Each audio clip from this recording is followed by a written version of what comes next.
Hi friends, my name is Vinod Kumar Agarwal and I'm going to tell you about our social media platform where you can subscribe, like, share and you'll get a lot of video updates. Our YouTube channel is AS Foundation Pune, our Instagram channel is AS Foundation, our WhatsApp number is 9766921860, our Facebook page is AS Foundation Pune. So please subscribe, like, share with your friends and get a lot of free videos and updates. Please visit our website asfoundation.co.in where you will find all great faculties in our countries. They are selling our products on our portal and you can get a lot of free discounts, gifts and purchase from our website asfoundation.co.in. Thank you for watching this video. All the best.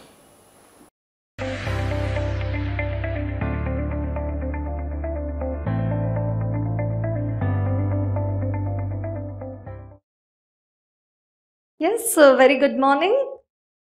How are all of you? How is audit? Yes, have you finished the first reading of the entire subject? Do you know all the chapters which are there in the subject?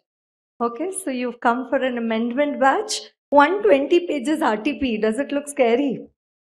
Right, 120 pages. I think out of that, the majority of it has been picked up by the GST. And the GST R9C. And plus you look at the MCQs of the institute.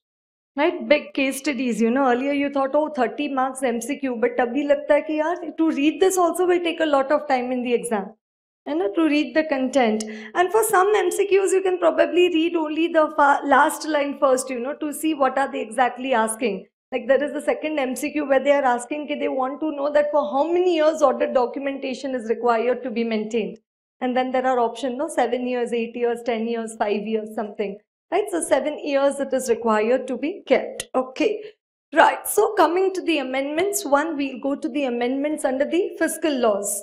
Right, one, the amendments in the tax audit, that is in the form 3CD, and second one, the GST audit. Right, so form 3CD, now in total there are 44 clauses over there.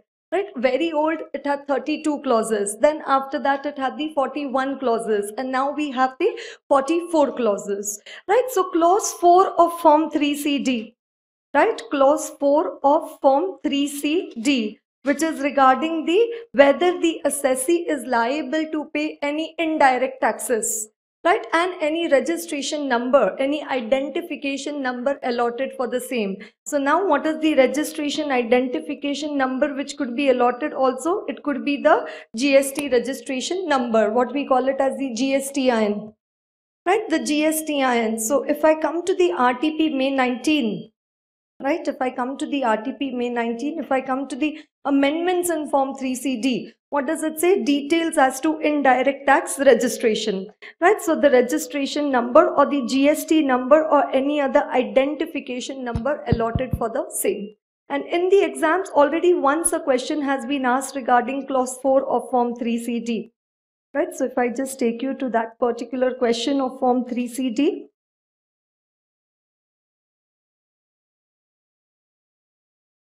Right, just give me a moment. Okay.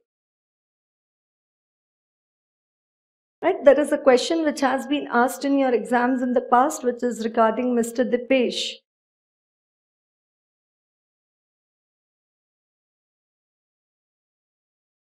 Right, Mr. Dipesh is a renowned criminal lawyer practicing in Meerut. Right, during the previous year, he collected service tax of 25 lakh but utilized for personal use. The Commissioner of Central Excise issued a show cause notice to him as to why the tax collected by him is not deposited to the government account. Yes, he appeared before the Commissioner and stated his inability to pay the sum due to a financial crisis. The proceedings are still pending before the Commissioner.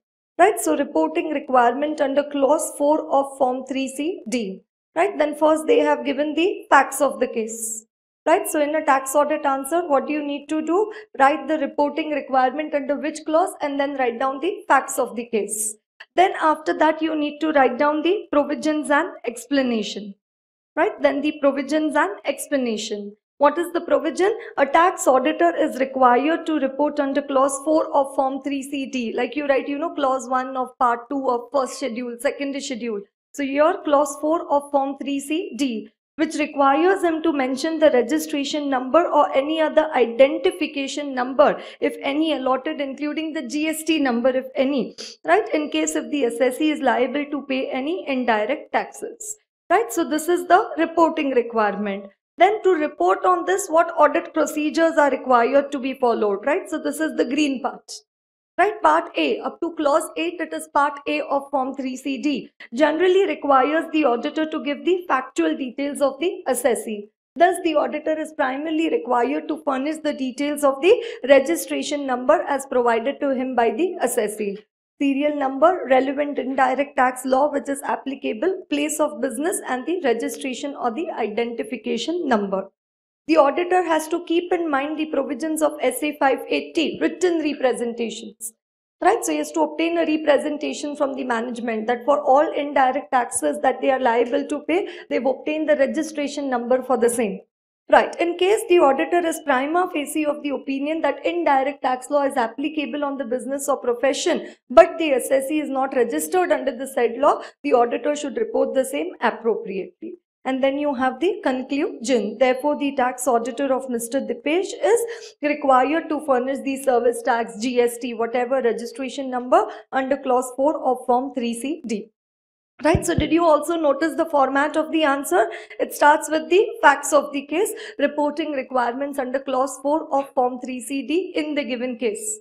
Then provisions and explanation. Provisions and explanation, two part. One, what is the clause? What is the reporting requirement? And then to do the reporting, what audit procedure will you perform? Right? What are the audit procedures to be performed? And then after that, you give a conclusion. Right? So facts of the case, then provisions and explanation, and then you have the conclusion. I hope you understand. Right? So clause 4. So question has been asked previously, right? May 2016. Right, the indirect tax and the registration number.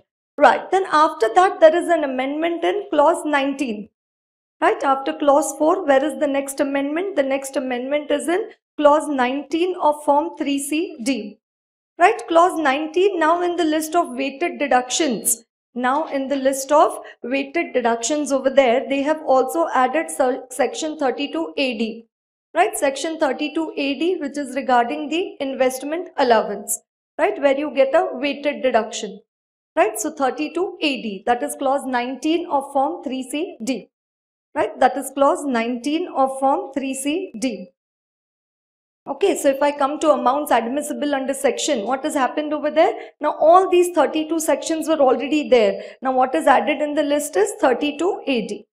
Right, so 32 AC, AD, AB, ABA, 33, 35, and all these scientific research from pharmaceutical industries. So now what is added over there is 32 AD, which is regarding the investment allowance, right, where you get a weighted deduction.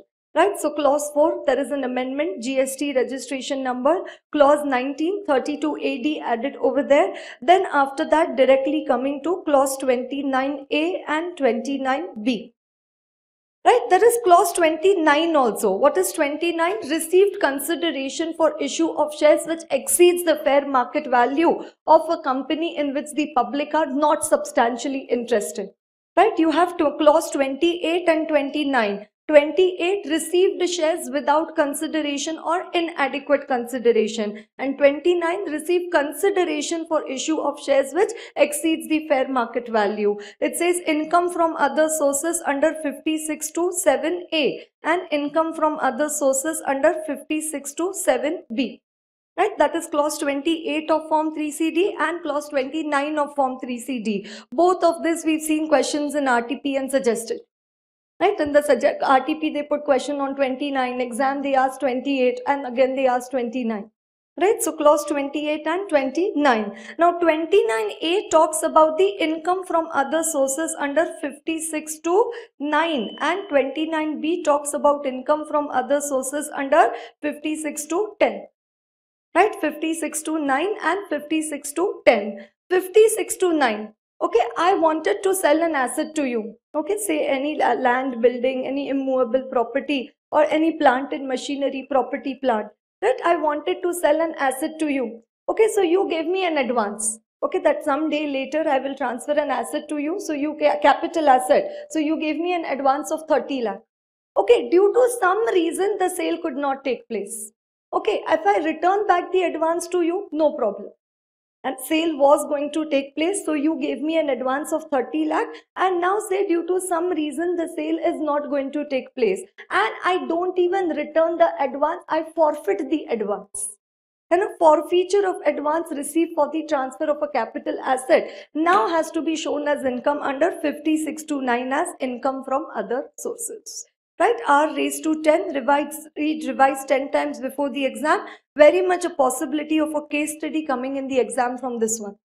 And a forfeiture of advance received towards the transfer of a capital asset. I hope you understand what I say. Forfeiture of an advance received for the transfer of a capital asset. What is 29A? Whether any amount is to be included as income chargeable under the head income from other sources as referred to under 5629. If yes, please furnish the detail, the nature of income and the amount thereof. Right, the nature of income and the amount thereof. Right, so forfeiture of advances. Right, in respect of the advances received and assets not transferred, the tax auditor should refer to the terms of the contract. Okay, so the tax auditor, you can copy down this sentence. The tax auditor should therefore obtain a certificate from the assessee. This is the audit procedure. Right, regarding all such advances received towards the transfer of the capital asset which have been forfeited during the year. Did you see that sentence? Right, what is the sentence? The tax auditor should therefore obtain a certificate from the assessee regarding all such advances received towards the transfer of the capital asset which have been forfeited during the year. I just gave you that example. You gave me an advance and the transfer could not take place. And if I do the forfeiture of that advance, then that has to be shown as income from other sources under 5629. Copy down the sentence. Right, copy down this sentence. This is in the guidance note for tax audit issued by ICAI. Did everybody understand 5629 income from other sources? Right, transfer of capital asset, the advance received has been forfeited because the sale transfer has not taken place. Right, the tax auditor should therefore obtain a certificate from the assessee regarding all such advances received towards the transfer of the capital assets which have been forfeited during the year.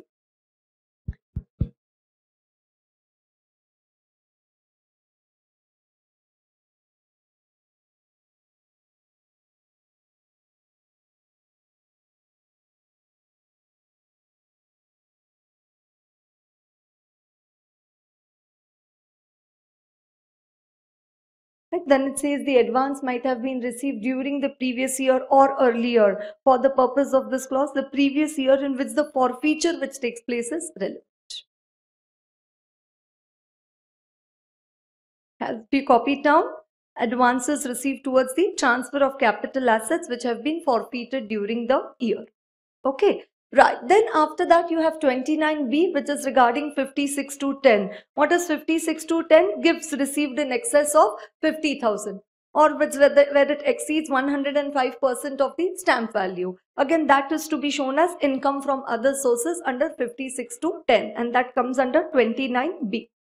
Right, so income from other sources, gifts received in excess of 50,000. Right, so again 29B. Whether any amount is to be included as income chargeable under the head income from other sources as referred to in clause 56 to 10. If yes, please furnish the detail, the nature of the income and the amount in rupees thereof. Right, so new clause 29B has been introduced for 56 to 10. Right, and what does it say? Gifts in excess of any sum received without consideration if it exceeds 50,000. Or the stamp duty value which exceeds 50,000 or 105% of the stamp duty value. Therefore, for any immovable property where the stamp value is up to 105% of the sale consideration, no addition can be made. But if it exceeds 105%, then it is to be treated as income from other sources. Right? So 28, 56 to 7A, 29, 56 to 7B, 29A, 56 to 9 and 29B, 56 to 10. All 56 income from other sources. right? 56.2 is all income from the other sources, right? Then I come to clause 30, right? What is the original clause 30? Amount borrowed on any hundi, right? Other than by account pay check or account pay draft. But now what is the amendment over there? There are three clauses added: 30A, 30B and 30C, right? 30A, 30B and the 30C. Right, 30C is regarding the impermissible avoidance arrangement. 30C is regarding the impermissible avoidance arrangement. Right, it is regarding the impermissible avoidance arrangement. But anyways, the applicability of this clause has been deferred till 1st of April 2019. But they have given it over there. Right, this 30C and 44, these have been deferred till 1st of April 2019. 30C, and later on I'll show you clause 44, which has also been deferred. So now looking into 30A and 30B. Okay, say I have purchased some goods from an associated enterprise outside India. I have purchased some goods from an associated enterprise outside India. Okay, the fair market value of those goods is 100 crore. But I have purchased the goods from the associated enterprise at 120 crore. I have purchased the goods from the associated enterprise at 120 crore. Okay, so now, had it not been an associated enterprise, at what price I would have purchased it? 100 crore. Okay, so right now I have made a payment outside India of 120 crore. 20 crore is the excess payment that I have made outside India. So it says whether this 20 crore is called as the primary adjustment. So it says whether there is any primary adjustment required under clause of section 92CE of the Income Tax Act, which is the transfer pricing, right? Then whether the excess money has been repatriated to India, whether the excess money has been repatriated to India, whether it has been repatriated to India within the prescribed time limit. What is the prescribed time limit? 90 days. Whether the excess money has been repatriated to India within the prescribed time limit. And if it has not been repatriated to India within the prescribed time limit, then what is the imputed interest income on such money which is yet to be received from outside India? Right, that is 30A. Right, that is clause 30A. Right, so 19 we've seen, then we see 29A, 29B. Right, and now coming to 30A. Whether primary adjustment to transfer price. I told you in my example how much is the amount of the adjustment? 20 crore. Right, as referred to in subsection 1 of section 92C, CE has been made during the previous year. If yes, please furnish the detail. Under which clause of subsection 1 of section 92CE, how much is the amount of primary adjustment? In my example, it is 20 crore. Whether the excess money available with the associate enterprise is required to be repatriated to India as per the provision. So what is the adjustment? Whether the excess money is required to be repatriated to India, whether the excess money has been repatriated within the prescribed time. What is the prescribed time? 90 days. And if no, it has not been repatriated to India, then the amount of imputed interest income on such excess money which has not been repatriated within the prescribed time. Right, so that is clause 30A regarding the primary adjustment under section 92CE of the Income Tax Act. Right, whether there is any primary adjustment, under which clause, what is the amount of primary adjustment, then whether the excess money is required to be repatriated, then whether it has been repatriated within the prescribed time, and if not, then what is the imputed interest income. Right, and if not, then what is the imputed interest income on such excess money which has not been repatriated within the prescribed time. Right, no secondary adjustment is required if the amount of primary adjustment made in any previous year does not exceed 1 crore. So if the exam, the question is 75 lakh, 85 lakh, then this clause reporting will not be applicable. That is why I have taken an example of 20 crore. And in excess of 1 crore, only then the adjustment and the amount is required to be repatriated to India. Right, then the amount is required to be repatriated to India. Right, 30A. Then 30B is regarding the limitation on interest deduction. Right, what we've seen right now is 30A. 30A, which is regarding the primary adjustment. So you can guess what is 30A? It is regarding the primary adjustment. Right? 30B is regarding the limitation on interest deduction. Right? Limitation on the interest deduction. Right? Limitation on the interest deduction. Okay, so say the interest expenditure of the company for the current year is say 150 crore, just as an example. The interest expenditure of the company for the current year is 150 crore. And say their EBITDA, earnings before interest, tax, depreciation, right? Say that is 400 crore. How much is the interest expenditure? 150 crore. And how much is the EBITDA of the company? 400 crore. Okay, so let us see over here 30B. Limitation on interest deduction. Whether the assessee has incurred expenditure during the previous year by way of interest or of similar nature, again exceeding 1 crore rupees. Right? So again, what does it say? Exceeding 1 crore. Even primary adjustment, what did it say? Exceeding 1 crore. Even limitation on interest deduction, if it is exceeding 1 crore. Right? Then what does it say? Please furnish the following detail. Amount of expenditure by way of interest or of similar nature. In my example, how much is the amount of interest expenditure? 150 crore. Earnings before, the EBITDA. So how much is the EBITDA in my example? 400 crore. Calculate the third number and tell me. Right? Amount of expenditure by way of interest or similar nature as per 1 above, which exceeds 30% of the EBITDA as per 2 above.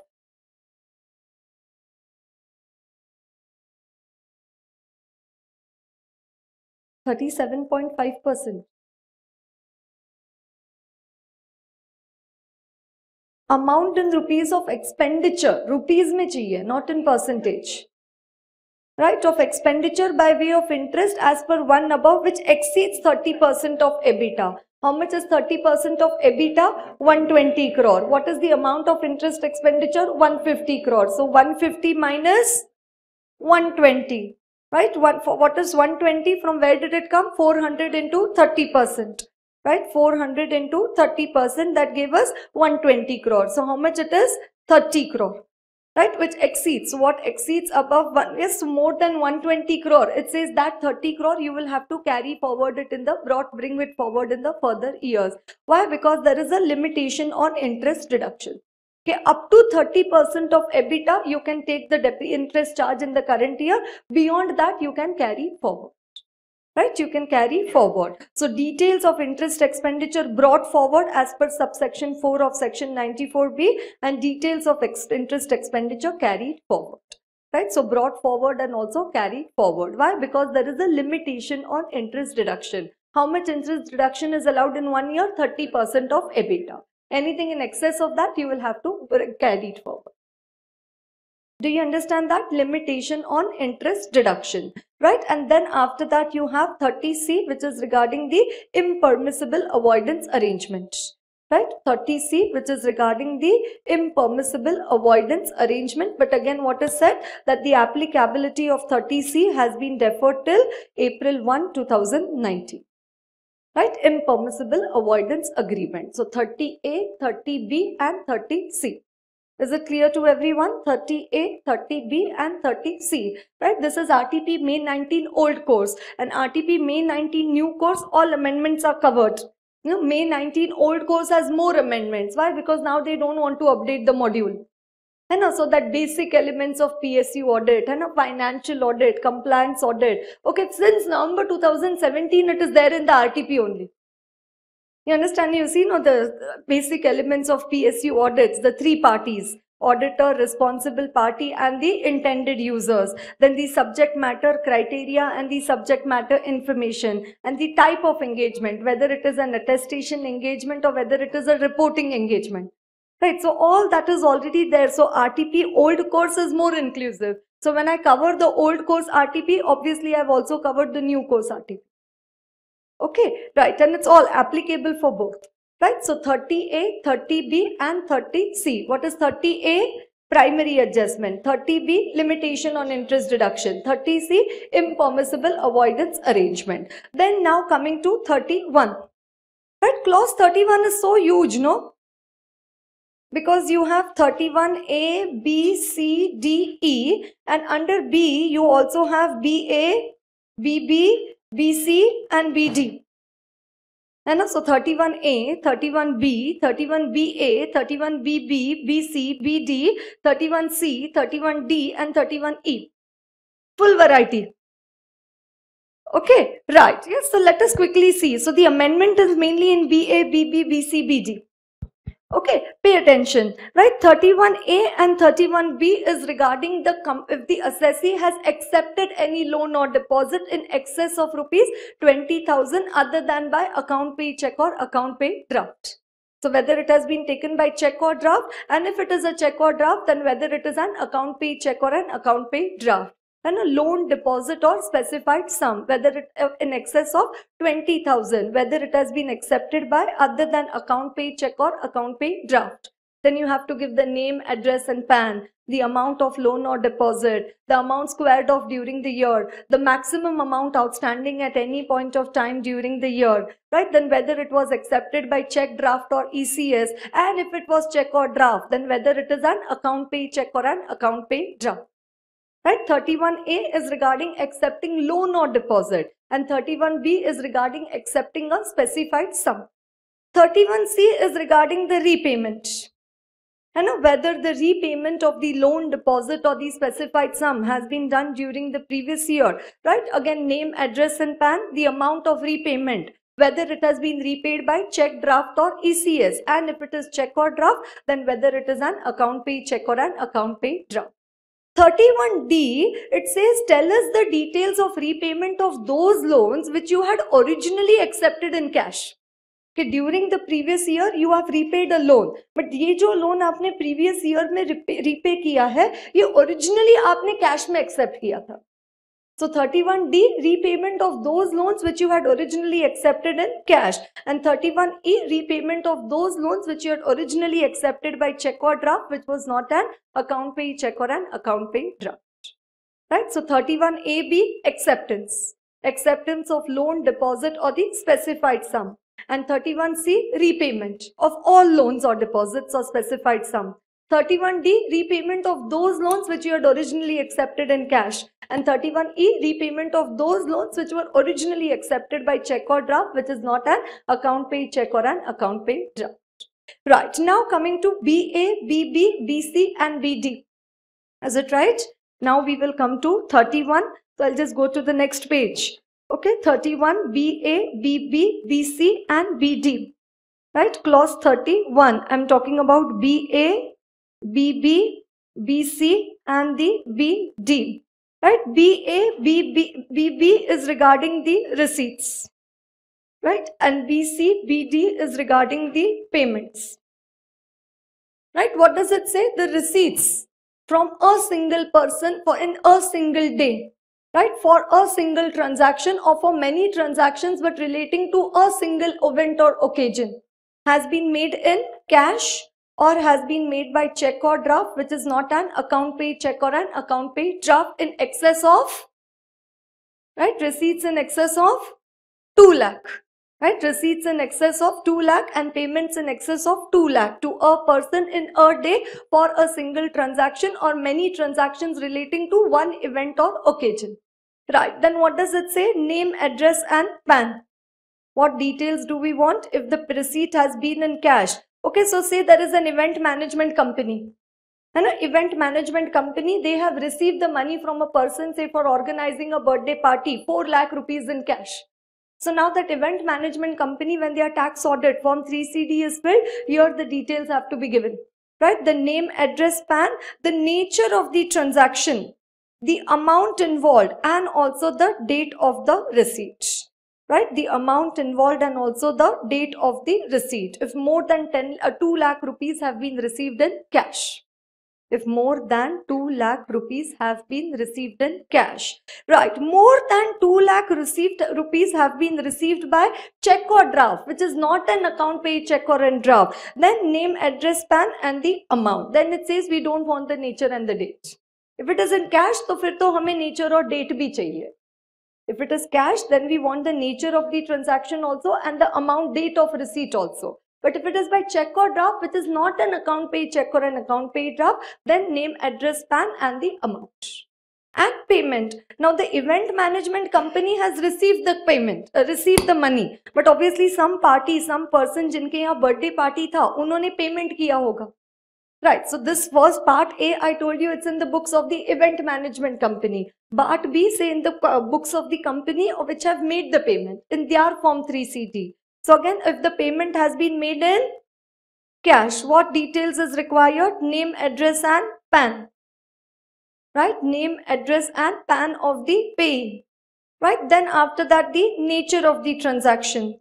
Then the amount of the payment and the date of the payment. And if it is by check or draft, then we only want name, address and PAN and the amount of the payment. Right, then no nature and date required. Right, then no nature and date required. Right, so that is BA, BB, BC and BD. Right, receipts in excess of 2 lakh and payments in excess of 2 lakh.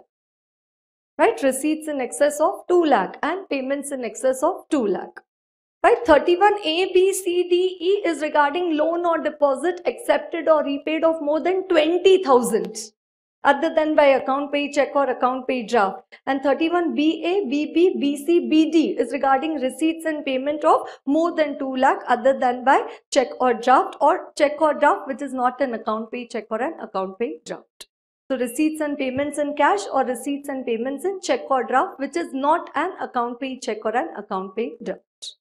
I hope it is clear to you, right? 31BA, BB, right? Then BC and BD, right? So 31A, B, C, D, E, that is one story. And 31AB is what? Loan or deposit or specified sum accepted, right? By a check, draft or ECS. And if it is a check or draft, whether it is an account pay check or an account pay draft. 31B also specified sum, right? Then coming to BA. What is BA? Particulars of each receipt in an amount exceeding the limit specified in section 269 ST. What is the limit specified? 2 lakh. In aggregate from a person in a day in respect of a single transaction or in respect of transactions relating to one event or occasion from a person during the previous year where such receipt is otherwise than by check, draft or ECS through a bank account. What detail? Name, address and PAN, nature of the transaction, the amount of receipt and the date of receipt. Right, and what does it say? Right, if it is by check or if it is by received by check or draft not being an account pay check or an account pay draft, then only two details, name, address and PAN and the amount of the receipt. Then nature and date is not required. Right, and BC is regarding the payments in cash. What does it say? Name, address, PAN, nature of the transaction, amount of payment and the date of payment. Right? And if it is by check draft, not being an account pay check or an account pay draft, 31BD, then name, address and PAN and the amount of payment. Right? Then the nature and date is not required. I hope it is clear. Everybody understands what I say? Right? BA, BB, BC and BD. Receipts and payments in excess of 2 lakh other than by check or draft, and if it is check or draft other than by account pay check or account pay draft. That is receipts or payments in cash or receipts and payments by check or draft. In excess of 2 lakh rupees from a person in a single day in respect of a single transaction or multiple transactions relating to one event or occasion. Right, receipts and payments, right? So that is 31, right? That's the amendment in clause 31 of form 3CD. Next amendment is in clause 36 of form 3CD, right? Clause 36A. And a clause 36 is what? The tax on distributed profits and a dividend distribution tax. Right, what is clause 36? It is regarding the DDT, the dividend distribution tax. Right, and 36A is regarding the dividend of the closely held company. And the company is received the dividend of a closely held company as mentioned under section 2, subsection 2, clause E, 222E. Right, so that is added over there, clause 36A, dividend of a closely held company. Right, so that's the addition. Right, then after 36 directly there is the next one is clause 42. Right, next one is clause 42. Right, so if you look over here, you have 31BD, and then after 31BD, 31C, 31D, 31E, and then directly 36A. Whether the assessee has received any amount in the nature of dividend. Right, so received any dividend in as referred to in 222E. If yes, please furnish the details. Right, so the tax auditor should obtain from the taxpayer a certificate containing a list of all the closely held companies in which the beneficial owner is carrying not less than 10% of the voting power. The tax auditor should obtain a certificate from the taxpayer giving particulars of any loans or advances received by any concern in which he has a substantial interest from any closely held company. These certificates are necessary since the tax auditor may not be able to verify these from the books of account of the taxpayer.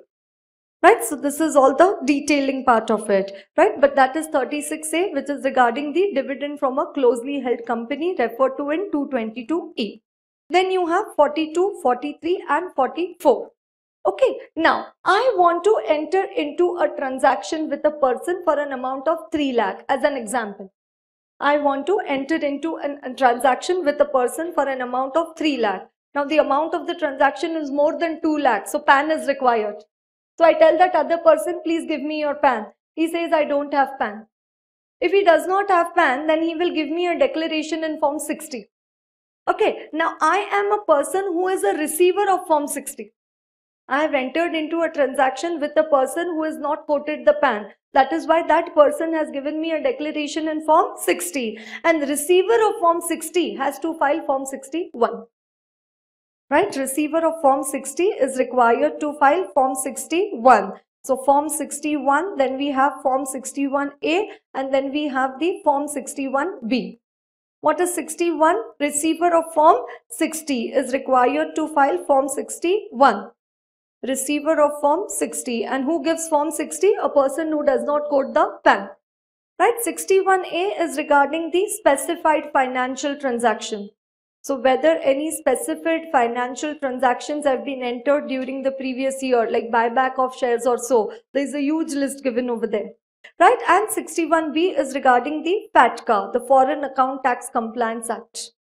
Right? It is regarding the FATCA, right? The Foreign Account Tax Compliance Act. Right? The Foreign Account Tax Compliance Act. Right? The Foreign Account Tax Compliance Act. Right? The Foreign Account Tax Compliance Act. So where the assessee is required to file Form 61, 61A, 61B, whether these have been furnished by the assessee or not, is what is required to be reported under Clause 42. Okay, what was the due date? What was the actual date of furnishing? Right? All these can come in the exam under MCQs. Right? They can ask multiple choice questions for these ones. Right? So where the assessee is required to furnish statements in Form 61, 61A or 61B, yes, then please furnish.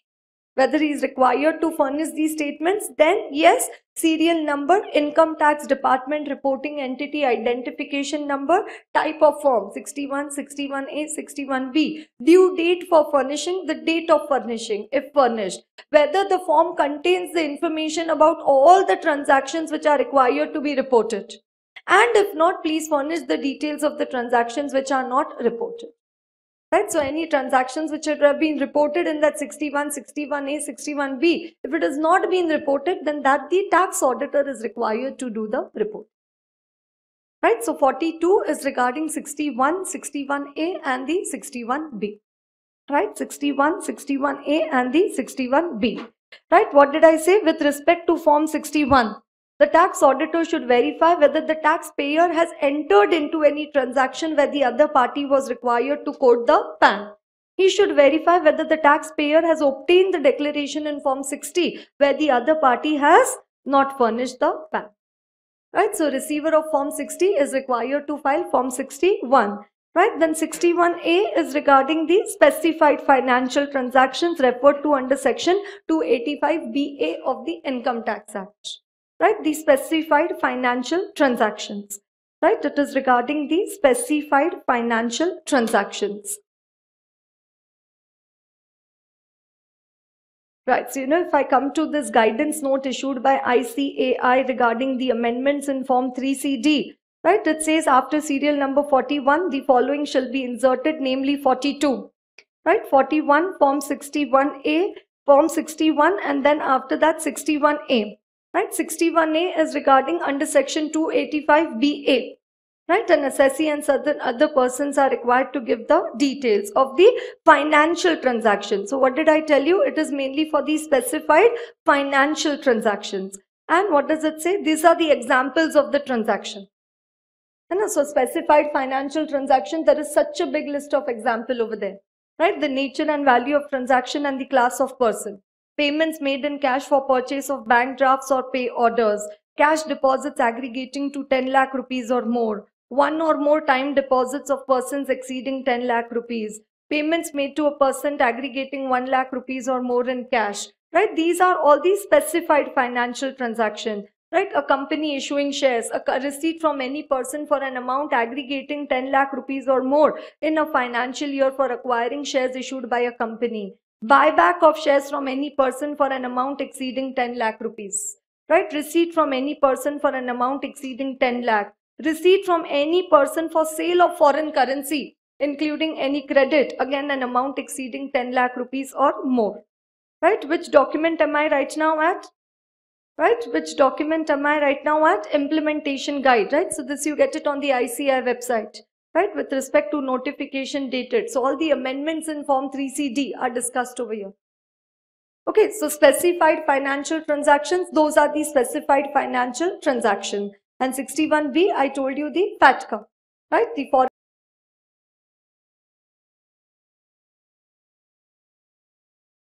Foreign Account Tax Compliance Act. Right, then you have clause 43. Right, clause 43 is also talking about a report. Right, clause 43 is also talking about a report, the country by country report. Right, so where the assessee is required to file the CBCR, the country by country report, again whether the same has been filed. Right, name of ultimate parent company, the ultimate reporting entity.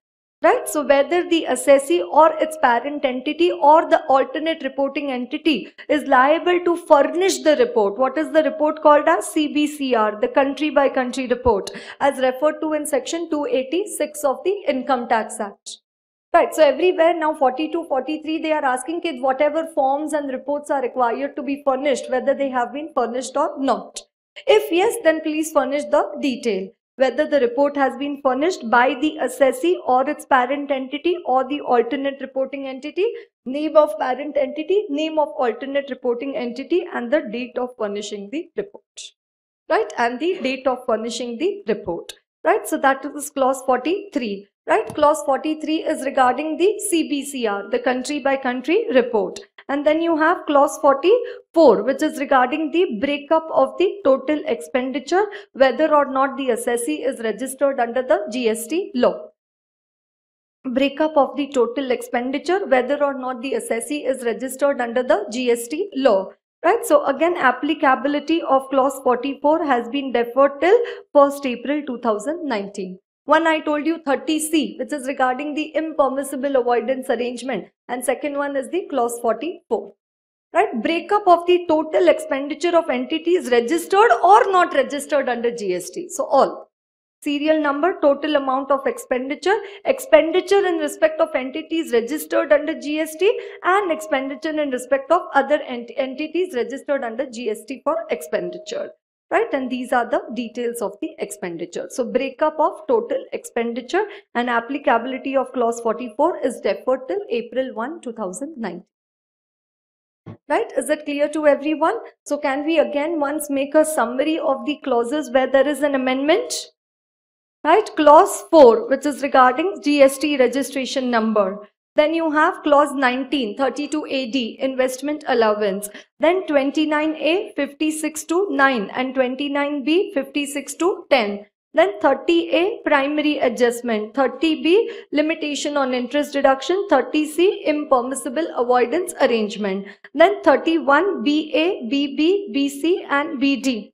Right, receipts and payments in excess of 2 lakh rupees. right? Then 36A, which is regarding the dividends of a closely held company referred to in section 222E. Then 42, form 61, 61A and 61B. 43 is country by country report and 44 is the total expenditure, the breakup of the total expenditure. I hope that is clear to everyone, right? The breakup of the total expenditure.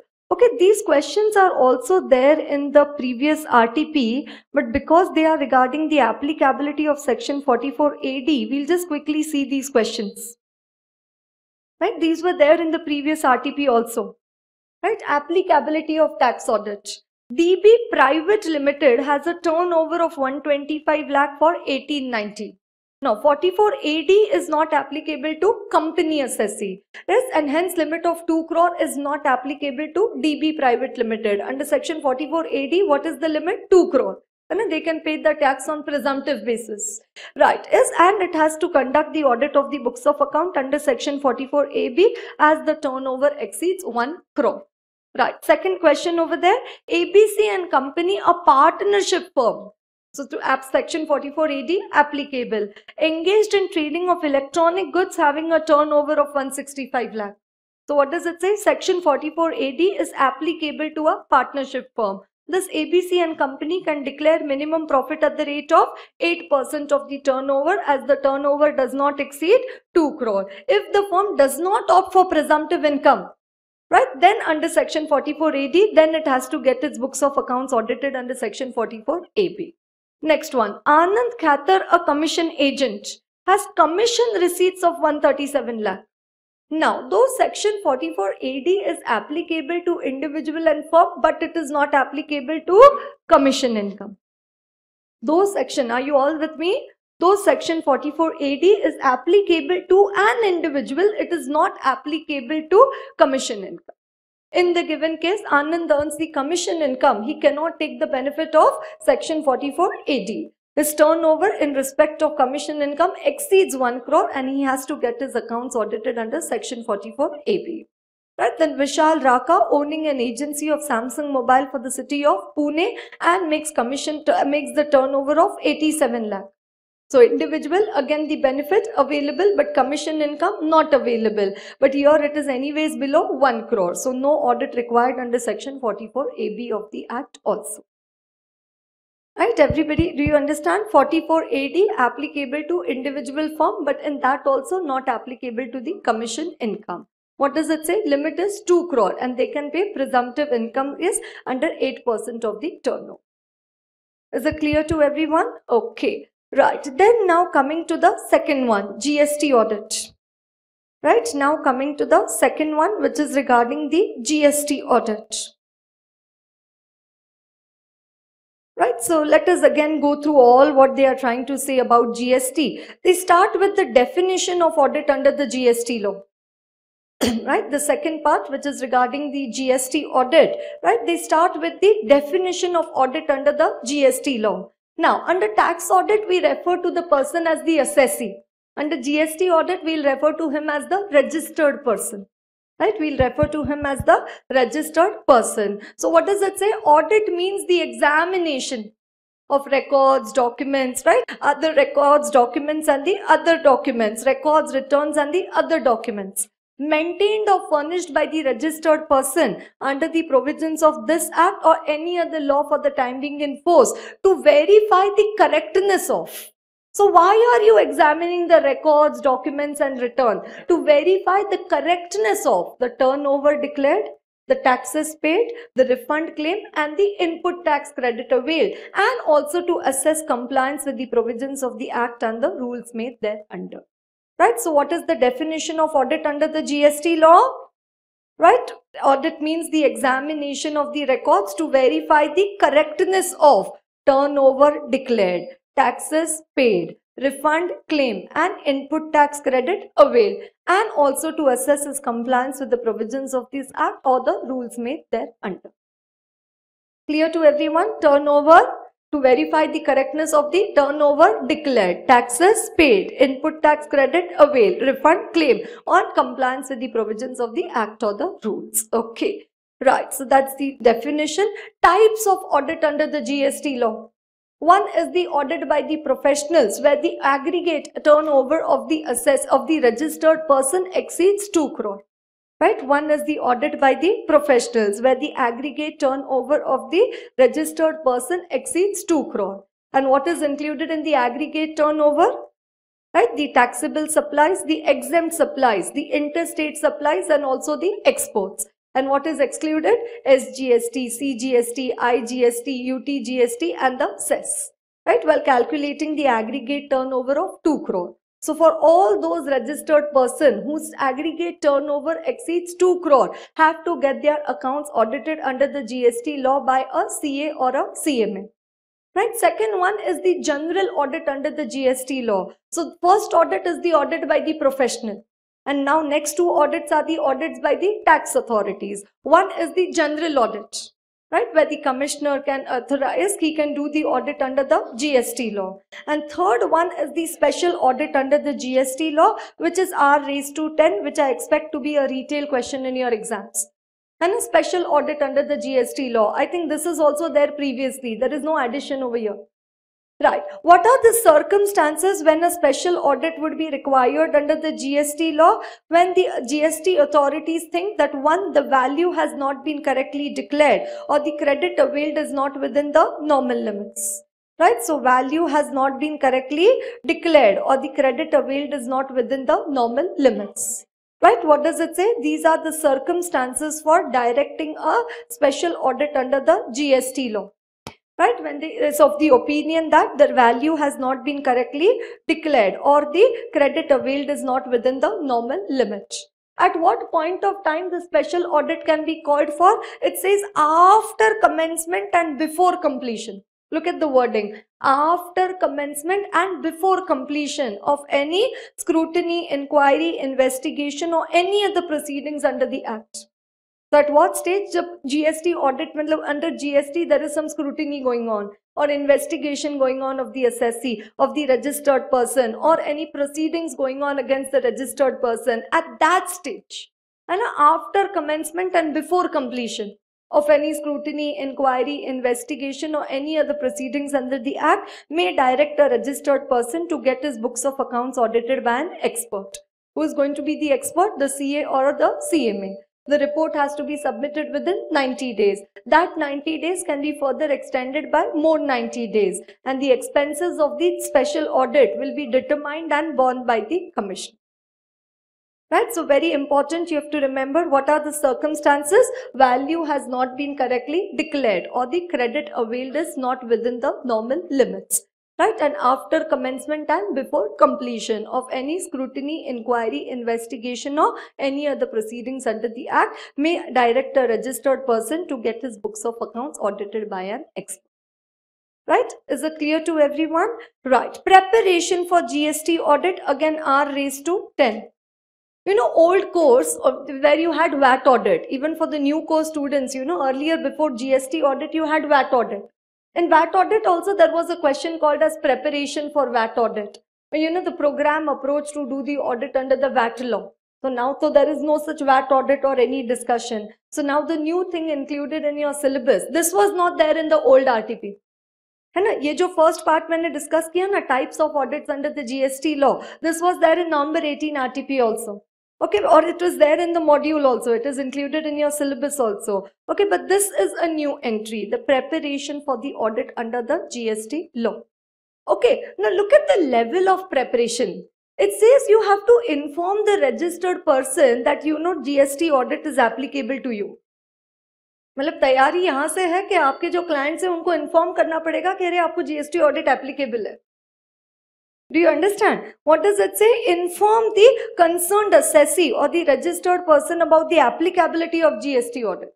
Then you check your eligibility for doing the GST audit. Right? Whether the CA, if you are doing the internal audit of the assessee, registered person, can you do their GST audit?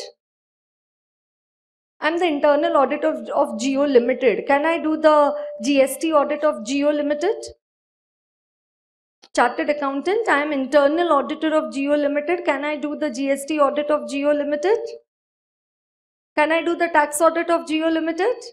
No, tax audit, GST audit, both cannot be done by the internal auditor. So anyways, I have discussed this question. So let me just come to one ethics question which has been put in the RTP May 19. Right, let me come to one RTP question which has been put in May 19. Right, ethics question, RTP May 19, there is a question over there. I think the C question.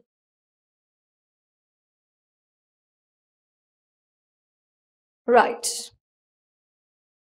WCP and Company LLP, right? Question number 24C. And a question number 24C. Right? What does it say? WCP and Company LLP are the internal auditors of DEF Limited. WCP and Company LLP also agreed to undertake GST audit of DEF Limited simultaneously. So they are already the internal auditors. Can they do the GST audit? No, they cannot be appointed to do the GST audit. Right? So if you come to the answers, right? If you come to the answers, what does it say? No particular clause over there. But they say the council of the institute, while considering the issue, are you all with me? Right? Whether an internal auditor of an entity can also undertake the GST audit of the same entity as required under the CGST Act, decided that an internal auditor of an assessee, whether working with the organization or independently practicing CA, being an individual chartered accountant or a firm of CA, cannot be appointed as a tax auditor. ये तो पहले से ही है. Internal auditor cannot be appointed as the tax auditor. Upon consideration, the council decided that based on the conflict in roles as statutory and internal auditor simultaneously, the bar on internal auditor of any entity to accept tax audit will also be applicable to GST audit. Ye learn karke jao sentence. What does it say? Upon consideration, the council decided that based on the conflict in roles as statutory and internal audit simultaneously, the bar on internal auditor of any entity to accept tax audit will also be applicable to GST audit. So just as internal auditor cannot do tax audit, he also cannot be appointed to do the GST audit. Accordingly, an internal auditor of an entity cannot undertake the GST audit of the same entity in the instant case, and therefore WCP and Company LLP will be held guilty for misconduct. Right? Therefore will be guilty. Right. One more question I just remembered. Can a chartered accountant in practice state on his professional documents that he is an insolvency professional? This was there in RTP November 18. They have not yet asked a question. Can a CA in practice mention on his professional documents, clause 7, part 1, first schedule, advertises his professional attainments or services or uses designation or expression?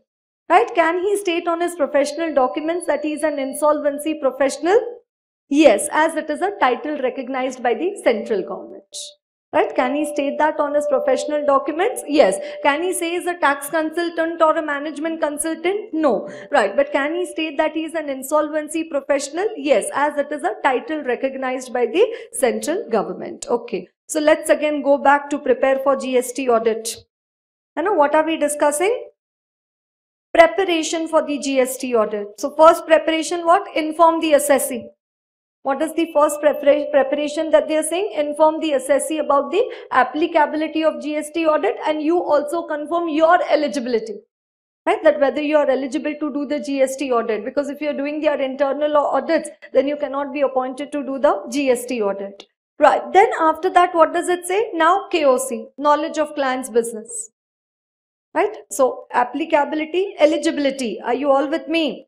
Yes, applicability, eligibility, and now KOC.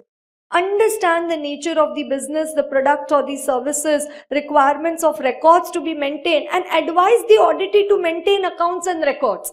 So it says also inform the client कि देखो GST audit applicable है, ये सारे records, documents लगते हैं, so you please maintain all these accounts and records. So understand their nature of operations and also advise the auditee to maintain the accounts.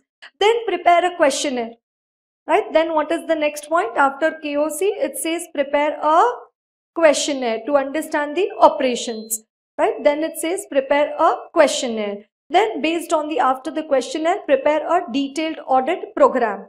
Then after the questionnaire, you prepare the detailed audit program and then the host of relevant reconciliations. Right? Then the host of relevant reconciliation. right? So short and sweet question could be asked in the exam for 3 to 4 marks. Okay, what was seen in one of the mock test paper recently, what had happened? They put 30 marks MCQ, right, which is going to come in the OCR format.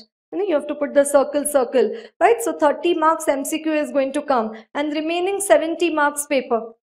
Okay, 70 marks paper, they've put 14 marks, 5 questions. 14 5s are 70. So life is equally same. You understand? No? 5 questions, out of that question number 1 is compulsory. And question number 1 is compulsory. And then you have 2, 3, 4, 5, 6. Out of which you have to write down any 4 out of 5. And in that there are questions of 4, 4, 3, 3 marks.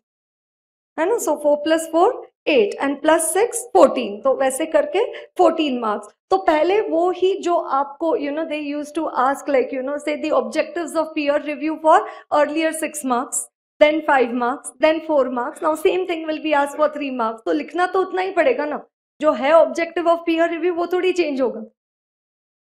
Do you understand? No. So it's not, and plus reading, I'm not scaring you, but I'm telling you the reality.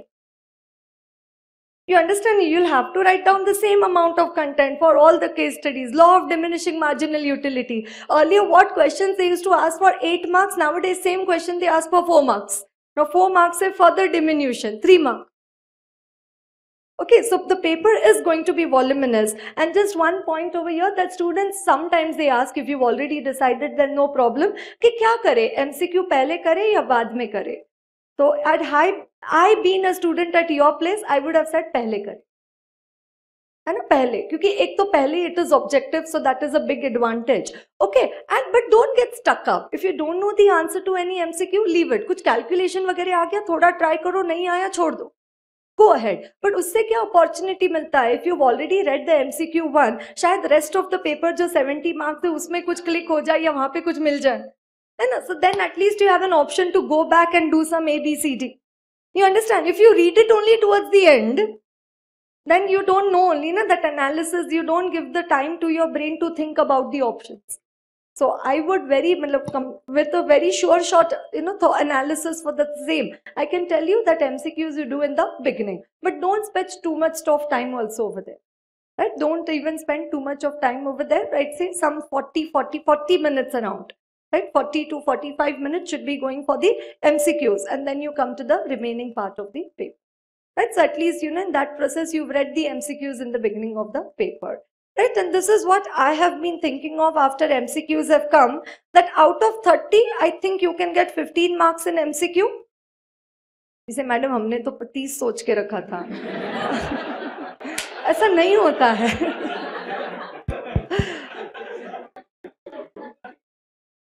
तुम्हें क्या लगता है कि अब MCQ आ गया तो अब result 55% आएगा? तुम्हें ऐसा लग रहा है कि you've got 26 days more to study, so result will be 30%? No. Okay, see, getting 26 days more to study, that happens once in 5 years. You understand? No, you are in a very lucky attempt right now. You are getting MCQs. Look at the variety, look at the toppings you are getting. So much of tempting, and you are getting MCQs for the first time. Then on top of that, election, government is changing for you. And there is a new government, which will come again, and the current government going again, same government, whatever. Okay, so the next government is going to come. So you're going to get 26 days.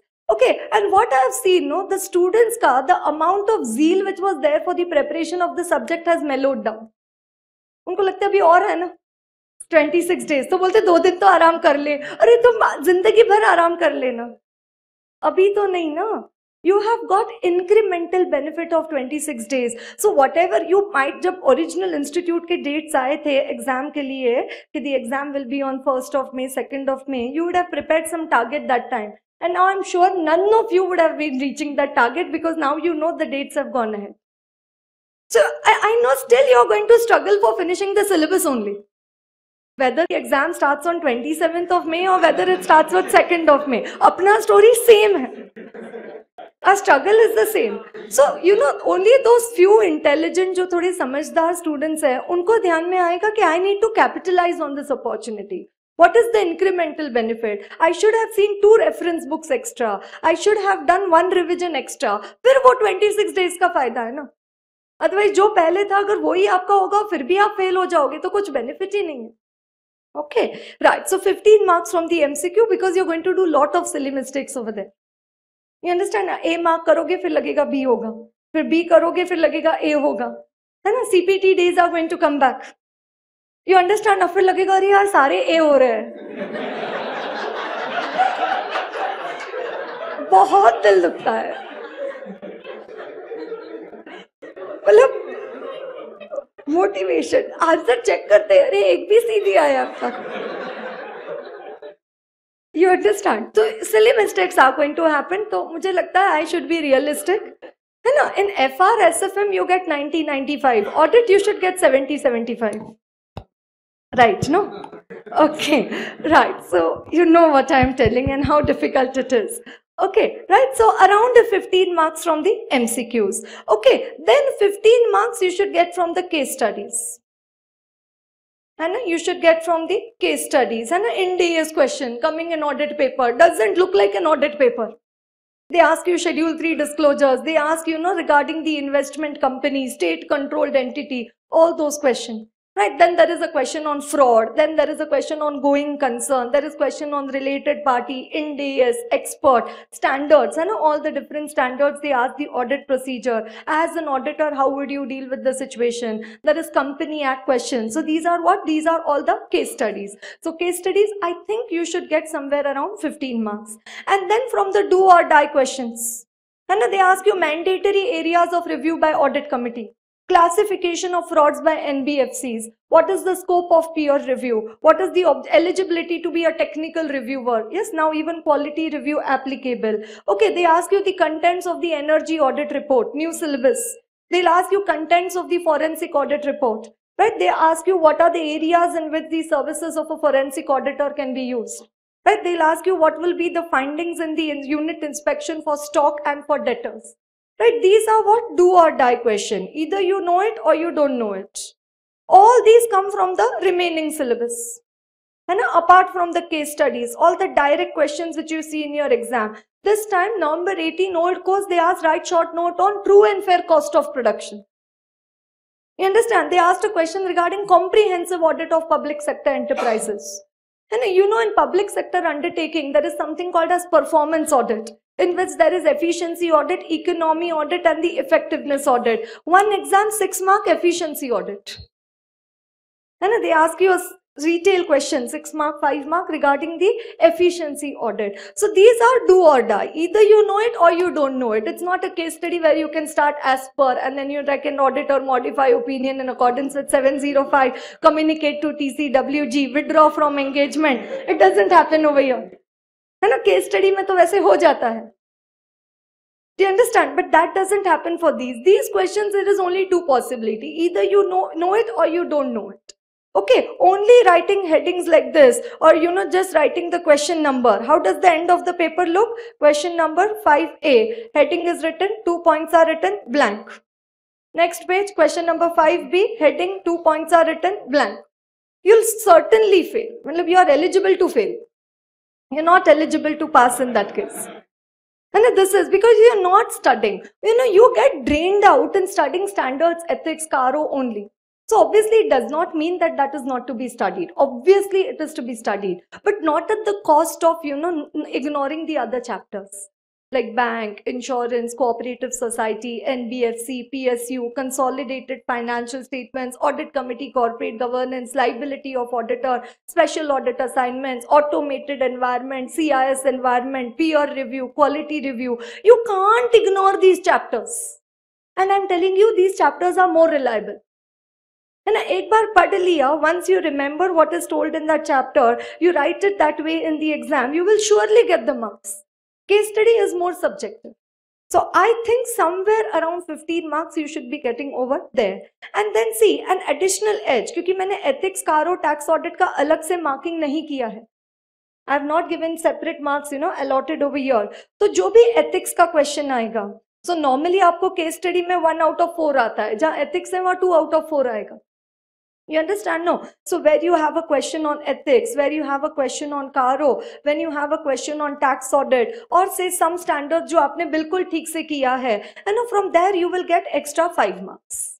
From there you should get, मतलब जो finishing touch है ना, you have done those topics very well. From there you should get more 5 marks, right? So 15, 15, 15 should be 45, and plus that 5, that will bring it to 50.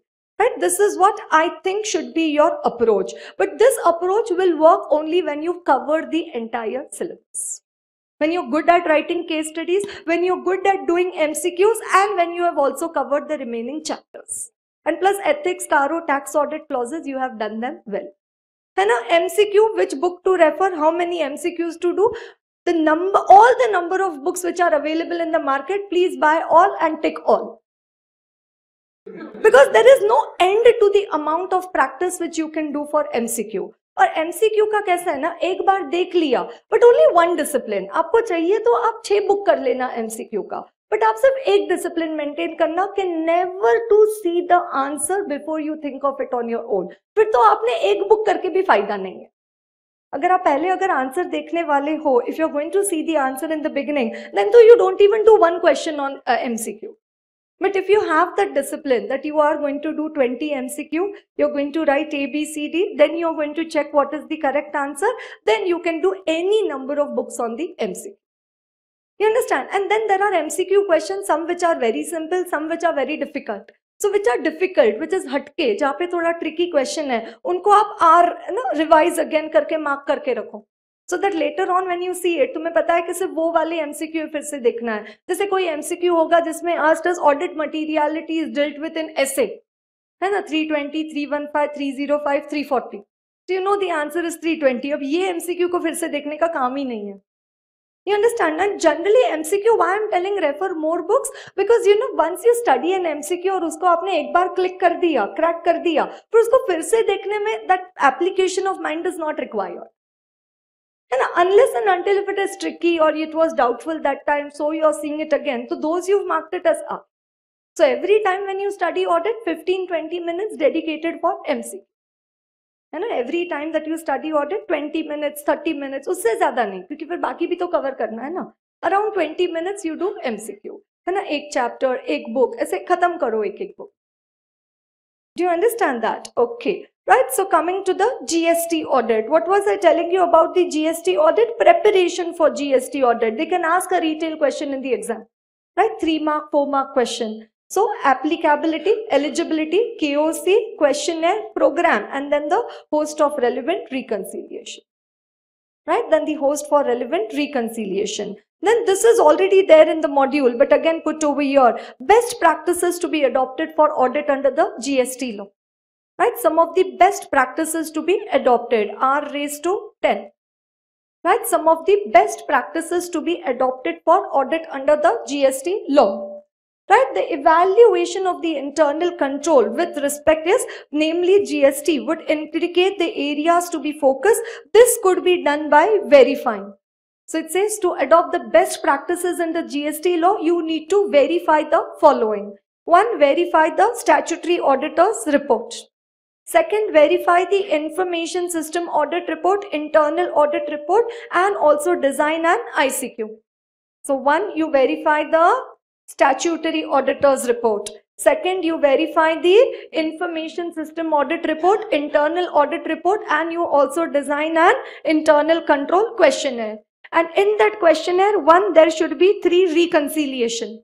Reconciliation of the books of account, foreign exchange outgo reconciliation, and quantitative reconciliation of stock transfer. Are you all with me? Right, 3 reconciliation. Reconciliation of books of account with the returns, reconciliation of foreign exchange outgo, and the quantitative reconciliation of the stock transfer. Then use of generalized audit software to ensure that the risk-based audit approach practice is adopted. Then review the gross trial balance for detecting whether income expense has been set off. Then reverse charge mechanism, you review the purchases and expenses, and ratio analysis would provide vital clues as to the areas of non-compliance. So if you might have noticed, it is all R over there. risk-based audit, reconciliation of books of account, review of gross trial balance, review of purchases and expenses, reverse charge, reconciliation of foreign exchange outgo, reconciliation of stock transfer, and the ratio analysis. So how do I remember that? You have to remember it. GST is equal to SIR, and 1S, 3I, and 7R. Statutory audit report, 1S, and 3I, internal audit report, information system audit report, and the internal control questionnaire. In the 7R, 3R, reconciliations. Is it right? In the 7R, 3R, reconciliation, and 4R are the others. Risk-based audit, review of the gross trial balance, reverse charge, and also the ratio analysis.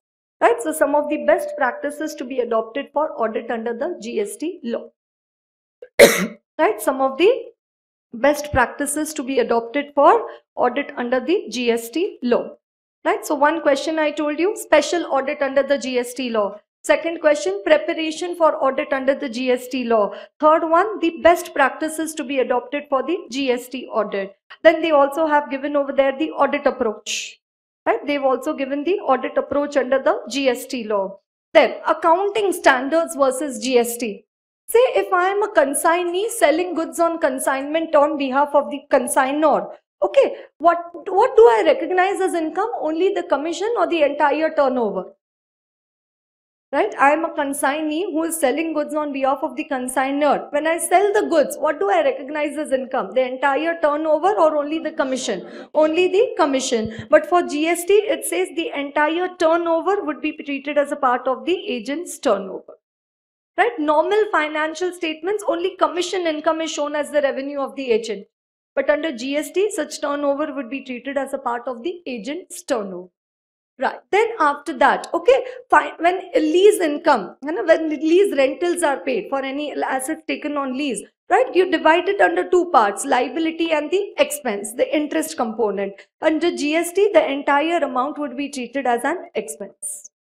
Under GST, right, so normally what do? The lease rentals are bifurcated into interest charge and liability, whereas under GST, the entire amount would be treated as an expense. Right, the entire amount would be treated as an expense. Right, so these are just two examples of accounting standards versus GST. Okay, then computerized environment, audit planning, preliminary review, various returns under the GST. Right, so what are the returns under the GST? One, the GSTR 9, which is required to be filed by the regular taxpayers. 9A, by the composition scheme, for those registered persons who've opted for the composition scheme under the GST law. Then GSTR 9B, which is for the e-commerce operators. GSTR 9B, which is for the e-commerce operators. And GSTR 9C, whose turnover exceeds 2 crore. Right, so GSTR 9, all those possessees who are registered under the GST law. Right, regular taxpayer.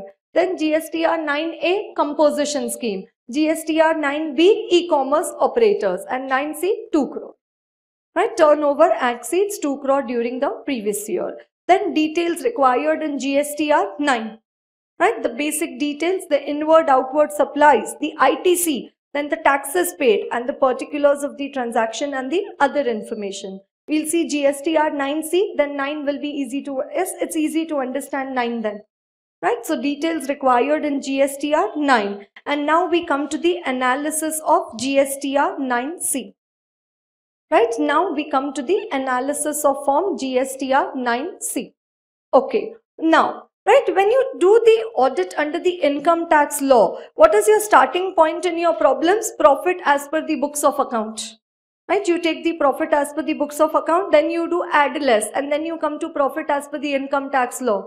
Like one, what we do, profit as per the books of account, add back depreciation as per the books of account, and then reduce depreciation as per the income tax law, and then you come to the profit as per the income tax law. Now similarly, under GST law, you have to start with the turnover, and not the turnover as per the audited financial statements. Then you have to do the add less, and then you will come to the turnover under the GST law. Okay, that is just an outline. The turnover as per the financial statements, then the add less, and then you come to the turnover as per the GST law. Okay, GSTR 9C has been divided under two parts, Part A and Part B. Right, Part A is regarding the reconciliation, right, which we are going to discuss. Part A is regarding the reconciliation, right, and Part B is regarding the certification. Part B, which is regarding the certification, right? So the auditor, CA, CMA who has done the GST audit, he is required to give this certificate, right? So what I am going to do, first I am going to take you to the certification, right? So this is Part A, which is the reconciliation statement. We will come to that also, but before that we will go to the, right, Part B, which is regarding the certification, right? Part B, which is regarding the certification. What does it say? We have examined the balance sheet and the profit and loss account, income and expenditure for the period, the cash flow statement. So this auditor's certificate for GST audit, for GST under the GST law. We have examined balance sheet, profit and loss and the cash flow statement. Based on our audit, we report that the registered person has maintained the books of account or has not maintained the books of account. Right, so has maintained the books of account, records and documents as required under the Act, rules and notification. Right, so point number 1, we have examined. Point number 2, whether they have maintained, right, the books of accounts, records and document. Point number 3A, we report the following observation, comments, discrepancies, inconsistencies if any. Right, so we report the following observations, comments, discrepancies, inconsistencies if any. We further report that, something what we do in company law also under section 143(3). And whether we have obtained all the information and explanation, which to the best of our knowledge and belief were necessary for the purpose of the audit. Then whether proper books of account as required by law have been kept by the company. Right, and whether balance sheet and profit and loss account are in agreement with the books of account. I think you might be knowing this. Information, explanation, proper books of account and are in agreement with the books of account. The documents required to be furnished have been annexed therewith. And then the opinion. In our opinion and to the best of our information and according to the explanations given to us, what does it say? The particulars given in the said form number GSTR 9C are true and correct. Why? Because it is a certification. Right, the particulars given in the said form GSTR 9C, this is the report the auditor has to issue. Right, the particulars given in the said form GSTR 9C are true and correct, subject to the following observations, qualifications if any. Right, so this is the Part B, which is regarding the certification. Now I come to the Part A, which is regarding the reconciliation. Right, now I come to the Part A, which is regarding the reconciliation. Okay. Right, Part A, what does it start with? First 4, yes, 1, 2, 3, 4 over there. What is 1, 2, 3, 4? Basic details. Point 1, which is regarding the basic details. 1 financial year, so say 17, 18. Right, then you write the 15-digit GST registration number of the SSC. Right, GSTIN. Right, first 2 numbers represent the state. Next 10 numbers represent the PAN. Then after that the number of registrations of the state, then the nature of the business, and then last one is an alpha or a numeric number which is a check digit. Right, so that is the 15-digit GST registration number. Then 3A and 3B, that is the legal name and the trade name. Right, so legal name like for Indigo Airlines is Interglobe Aviation Limited, and what is their trade name? Indigo. Right, so 3A, 3B, legal name, trade name if any. And are you liable to audit under any act?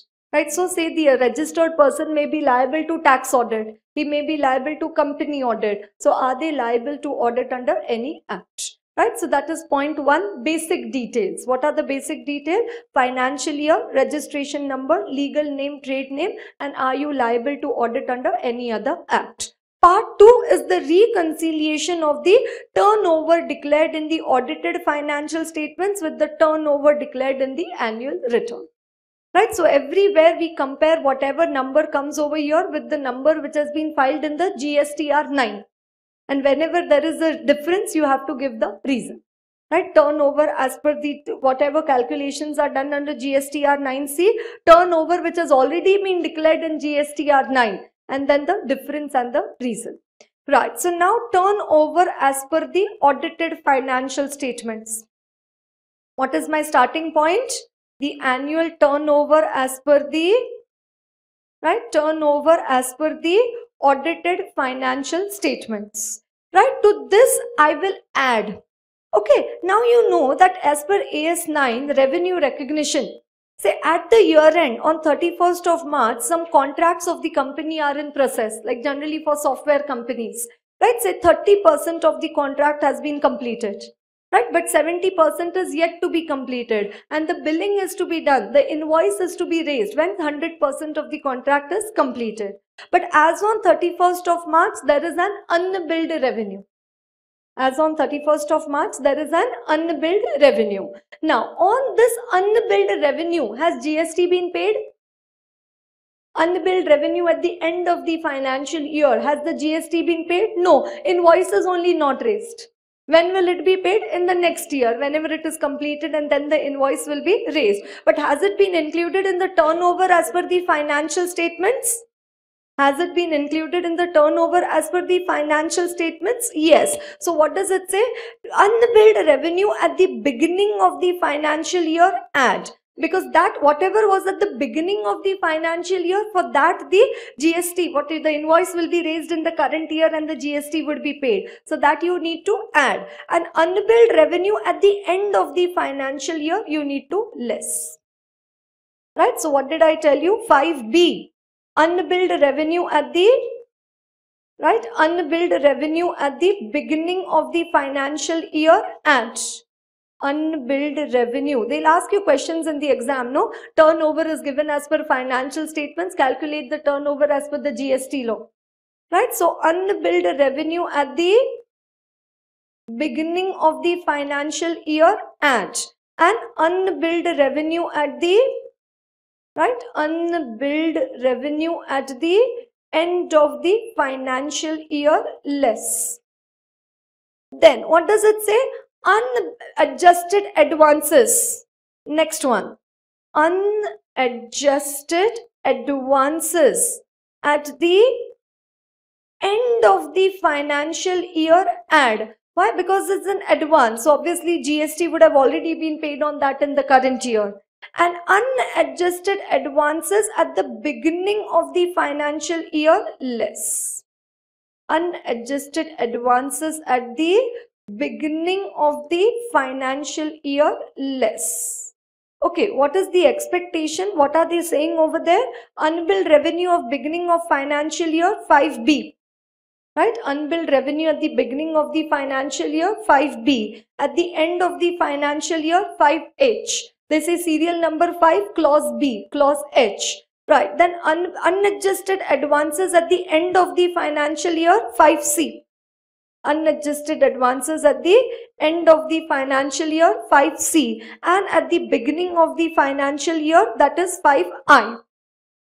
Right, that is 5I. If not possible, at least we can remember clause 5. See, not clause, serial number 5. And this clause A, B, C, D under that. Right, so did you understand two adjustments? Right, then when we calculate turnover as per financial statements, when we calculate turnover as per financial statements, do we reduce trade discount? When we calculate turnover as per the financial statements, AFRF, do we reduce trade discount? Yes, under GST you have to add back. Right, under GST it says it's a part of the turnover. Trade discounts accounted for in the audited financial statements but which are not permissible under GST Act. Right, so 5F, what is 5F? Trade discounts. What you need to do? Add back. Then any deemed supply. Right, any deemed supply. Now, if this deemed supply is already included in the turnover, then no need to add it. But if it is not included in the turnover, like transfer of a capital asset, transfer, not sale of capital asset, obviously it will not be included in turnover. But for GST, even that is turnover. So what does it say? Any deemed supply, even that you need to add back.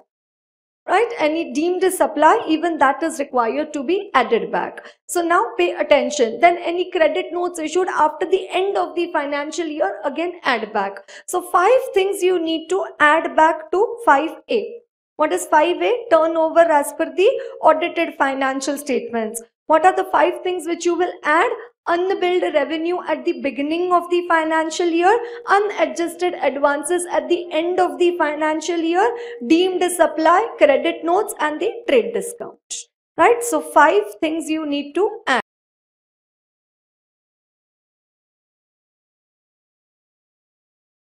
That is B, C, D, E, F. Right? Then 6 things you need to reduce. Right? 6 things you need to reduce. Right? G, H, I, J, K, right? J, K, L, right? So these things you need to reduce. G, H, I, J, K, L. One, turnover from April to June. Why turnover from April to June you need to reduce? Because the GST law became applicable from 1st of July. That is why turnover from April to June you need to reduce. Unbilled revenue at the end of the financial year, reduce. Unadjusted advances at the beginning of the financial year, reduce. Credit notes accounted for in financial statements but not permissible under GST. Right? So sales return not allowed under GST, you need to reduce. Then adjustment on supply to the SEZ DTA units because they are exempt. Again, that you need to reduce. Turnover for the period under the composition scheme, because composition scheme we will pay the GST separately. So that is why from the turnover as per financial statements, from where am I reducing these 6 numbers? Reducing it from the turnover as per the financial statements. So April to June. Then unbilled revenue at the end of the financial year. Unadjusted advances at the beginning of the financial year. Credit notes not permissible under GST. Supply to the SEZ units and the turnover under the composition scheme. Right? So 6 things you need to reduce. Right, so A is turnover, then B, C, D, E, F is the addition, then after F, G, H, I, J, K, L is the deletion, and then you have 3 points which is plus minus. It could either be plus or it could be minus. Right, there are some valuation rules under the GST law also. Right, so adjustment in turnover due to the valuation rules under section 50. Then adjustment in turnover due to foreign exchange fluctuation. That is the next one. And the last one, adjustment in turnover due to reasons not listed above. That is MNO. So actually not that difficult, how much it looks difficult. And a turnover as per the audited financial statement. Then 5 addition, 6 deletions and 3 addition, deletion, any of the 2. That will give you the turnover as after the adjustment above. Then turnover as declared in GSTR 9. Turnover as declared in GSTR 9, which you are filing, right? And then unreconciled turnover and the reasons for the same. Right. So now let me look into the question for the turnover from April to June. Are you all with me? Right. Now we look into the part which is regarding the turnover from the period April to June. Right. So there is a question which is there in RTP May 19. Right, both old course and new course. Read this. Now how they've asked the question, in terms of serial number 5G of form GSTR 9C, the turnover included in the audited financial statements from the period April to June shall be declared and deducted from the annual turnover to arrive at the turnover as per the GST law. Please specify which of the following supplies would form part of the reporting under turnover for April to June. Right, so read. So which will you reduce from the turnover as per the audited financial statements? R raised to 10, RTP May 19 question. And it is only a transitional provision. इसका अगले साल से कोई effect नहीं होगा. And 18-19 you'll pay for the whole year. 17-18 only that you had to pay for 9 months. Okay, read.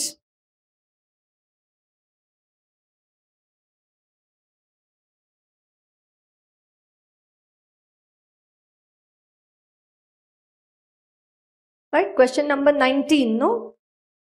Right, question number 19, RTP May 19 old course. goods were manufactured and cleared from the factory on 1st July on sale or approval basis.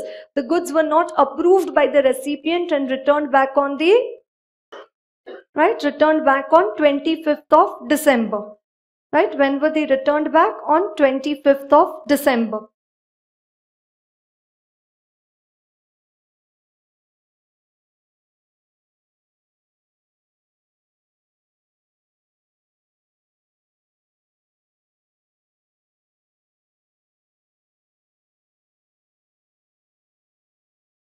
Right, so what does it say? Yes, when were the goods sold? Right, when were the goods cleared from the factory? 1st of June on approval basis, and they were not approved. So did the sale take place? No, so no need to reduce it from the turnover. Since the goods were not approved and returned after the stipulated period of 6 months, the value of the said supplies would not be included in the turnover as per the audited financial statement. So there is no question of reducing it for the purpose of GST law. However, as per the proviso, since the goods were returned after 6 months from the appointed date, this GST would be payable for the tax period December 17. So though the transaction originated in the period April to June, the turnover will not be reflected under serial number 5G. So will it come under 5G, April to June? No. However, one may reflect such an adjustment under Part 2, serial number 5, Clause O, adjustment in turnover due to reasons not listed above. Right, so it comes in the balancing figure for reasons not listed above. Right, then next one. Goods were manufactured and cleared from a factory located in Bangalore on 30th of April. The goods were cleared to its showroom located in Hyderabad and eventually been sold from therefore on 30th of August. The audit under the GST law will be conducted for the Bangalore GSTI. Right, so they were sold from the Bangalore to, yes, goods were manufactured and cleared from a factory located in Bangalore on 30th April and they were sent to a Hyderabad. Right, so this is a branch transfer. Right, and eventually when did the sale take place? Right, was sold from there on 30th of August and the audit is to be conducted for the Bangalore GSTI. Right, so the said goods are liable to excise duty since the goods have been cleared on 30th of April. Right, the goods would not form a part of turnover as per the financial statement since it is a branch transfer. It would stand reflected as branch transfers under state level VAT laws. Since audit is being conducted for the Bangalore GSTIN and since supply has occurred from Hyderabad, it would not be necessary to make adjustment for April to June. So again for this one, what does it say? No adjustment from April to June. And the last one, right, the telephone bill, mobile bill. Continuous supply of service in the nature of telecommunication service has been provided from 1st to 30th June. Bill is raised on 3rd July. Payment is due on 21st of July. Should the revenue be recognized in the month of June and reduced from turnover, or should it form a part of turnover from July to March since the due date for payment is 21st of July? The entity recognized the revenue in the month of June. Right? So as revenue has been recognized in the month of June, but that time it will be liable to the service tax. Right? June, that time it will be liable to service tax. What does it say? Though invoice has been raised in the GST regime, service tax is payable since service has been provided during the currency of the Finance Act. Okay, the date for payment of service tax as per the machinery provision may be 3rd of July, but the said service would be liable to service tax because the charge under section 66B gets attracted. Further, as per since if a transaction is liable for service tax, then tax would not be payable under the GST law. Hence, the said amount should be deducted as turnover under this serial number for the period April to June. Right? So, only the last one, what does it say? It has to be reduced from the turnover. Right? Then there is a point regarding these foreign currency transaction. Right? Then there is a point regarding these foreign currency transaction, foreign exchange fluctuation, whether any adjustment is required to be made to the turnover. This is there in RTP May 19 in the discussion, in the amendment part. That was in the question bank, no? The question which I showed right now, April to June. Now this is in the RTP part, amendment part. And a PQR Limited has exported goods to a company located in USA. The value of the goods is $1 lakh. The exchange rate on the date of filing the shipping bill is CBSE notified 65, RBI rate 68, and receiving the money, the bank exchanged the foreign currency at 70 rupees. So what would be the turnover as per the financial statement? 68 lakh. What is the turnover as per the 1 lakh? No, $1 lakh. So what is the turnover as per the audited financial statement? 68 lakh. What is the turnover as per the GST law? 65 lakh. So what you will have to do? Reduce 3 lakh. Right? The difference in revenue being 3 lakh would have to be reduced from the annual turnover as per the financials to arrive at the revenue as per the GSTR 9. Right? Because we would understand, no, turnover as per audited financial statements plus minus, and then you come to the turnover as per the GST law. So as per audited financial statements, it is 68 lakh. So now minus 3 lakh, and then it will come to 65 lakh. And now, what was the rate at which it was booked in the book? 68. And what is the money received from the bank? 70. So the difference in the amount booked in the accounts and the actual amount received, 70 minus 68, 2 lakh, would be credited to the profit and loss account as forex gain. So again, this would be a part of your turnover. Again, that you need to reduce it from the turnover for GST, for the GST. Right? Even that would be your income. So that income you again need to reduce. So 3 lakh also reduced and 2 lakh also reduced. Next question, it says CBSE rate 65, RBI rate 68, but at the time of receiving the money 66. So first is same, 3 lakh to be reduced from the annual turnover. And now what is the rate at which it was booked? 68. And what is the revenue received from the bank? Rate 66. So 2 lakh is the forex loss. Right, would be debited to the profit and loss account as forex loss, which again needs to be added from the annual turnover as per the financial statements to arrive at the revenue as per the GST law. Right, it's GSTR 9. So that you need to add back. Right, so forex gain you need to reduce and forex loss you need to add. Right, again R raised to 10, they can ask you a question from this one. Right, they can ask you a question from this one. Yes, are you all understanding? Right. So what is it? Total turnover as per the audited financial statements. 5 additions, 6 deletions and 3 plus minus. Right. So A is what? Turnover as per the audited financial statements. Then B, C, D, E, F. That is the addition. Then after that G, H, I, J, K, L. That is the deletion. And then M and O could be plus or minus. One, the valuation rule. Second one, the foreign exchange fluctuation. And third one, reasons not covered above. Right, then turnover as per after adjustment. Then the turnover as declared in the annual return. The difference and the reason. Right, that is the annual turnover. Now we will come to the taxable turnover. So now from this turnover under the GST law, we will reduce the nil rated supplies, exempt supplies, the no supplies and also the non-GST supplies. These 4 we will reduce and then we will come to the taxable turnover under the GST law. And then taxable turnover declared in GSTR 9 and again the difference and the reason. Right, which are the 4 which you need to reduce?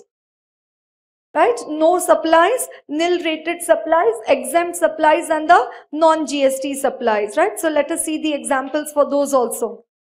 Right, let us see the examples for these 4 adjustments. Right, is supplies taxable at a nil rate of tax? Again, this is there in RTP May 19th. Right, supplies taxable at a nil rate of tax. Currently, there are no goods and services under nil rate category. Right, then supplies that are wholly or partially exempted from tax, GST, by way of a notification, example, milk, water, education, healthcare, service. So, nil rated services, exempted services, supplies. Then non-taxable supplies, supplies that are not taxable under the GST law, but they are taxable under some other law. Example, alcoholic liquor for the human consumption.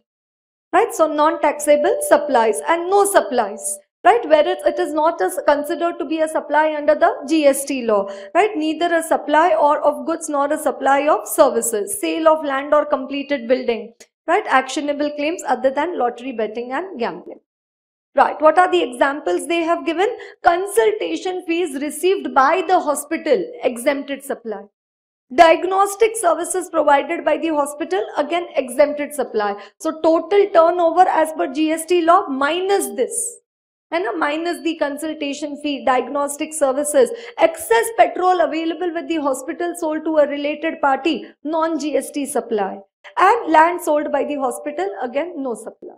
right? So that you will reduce it from the total turnover as per the GST law, and then you will come at the number of the total taxable turnover under the GST law. So that was total turnover as per GST law minus no supplies, exempt supplies, nil rated supplies, and the right, nil rated and the no supply, right, non-GST supplies. That will give you the total taxable turnover.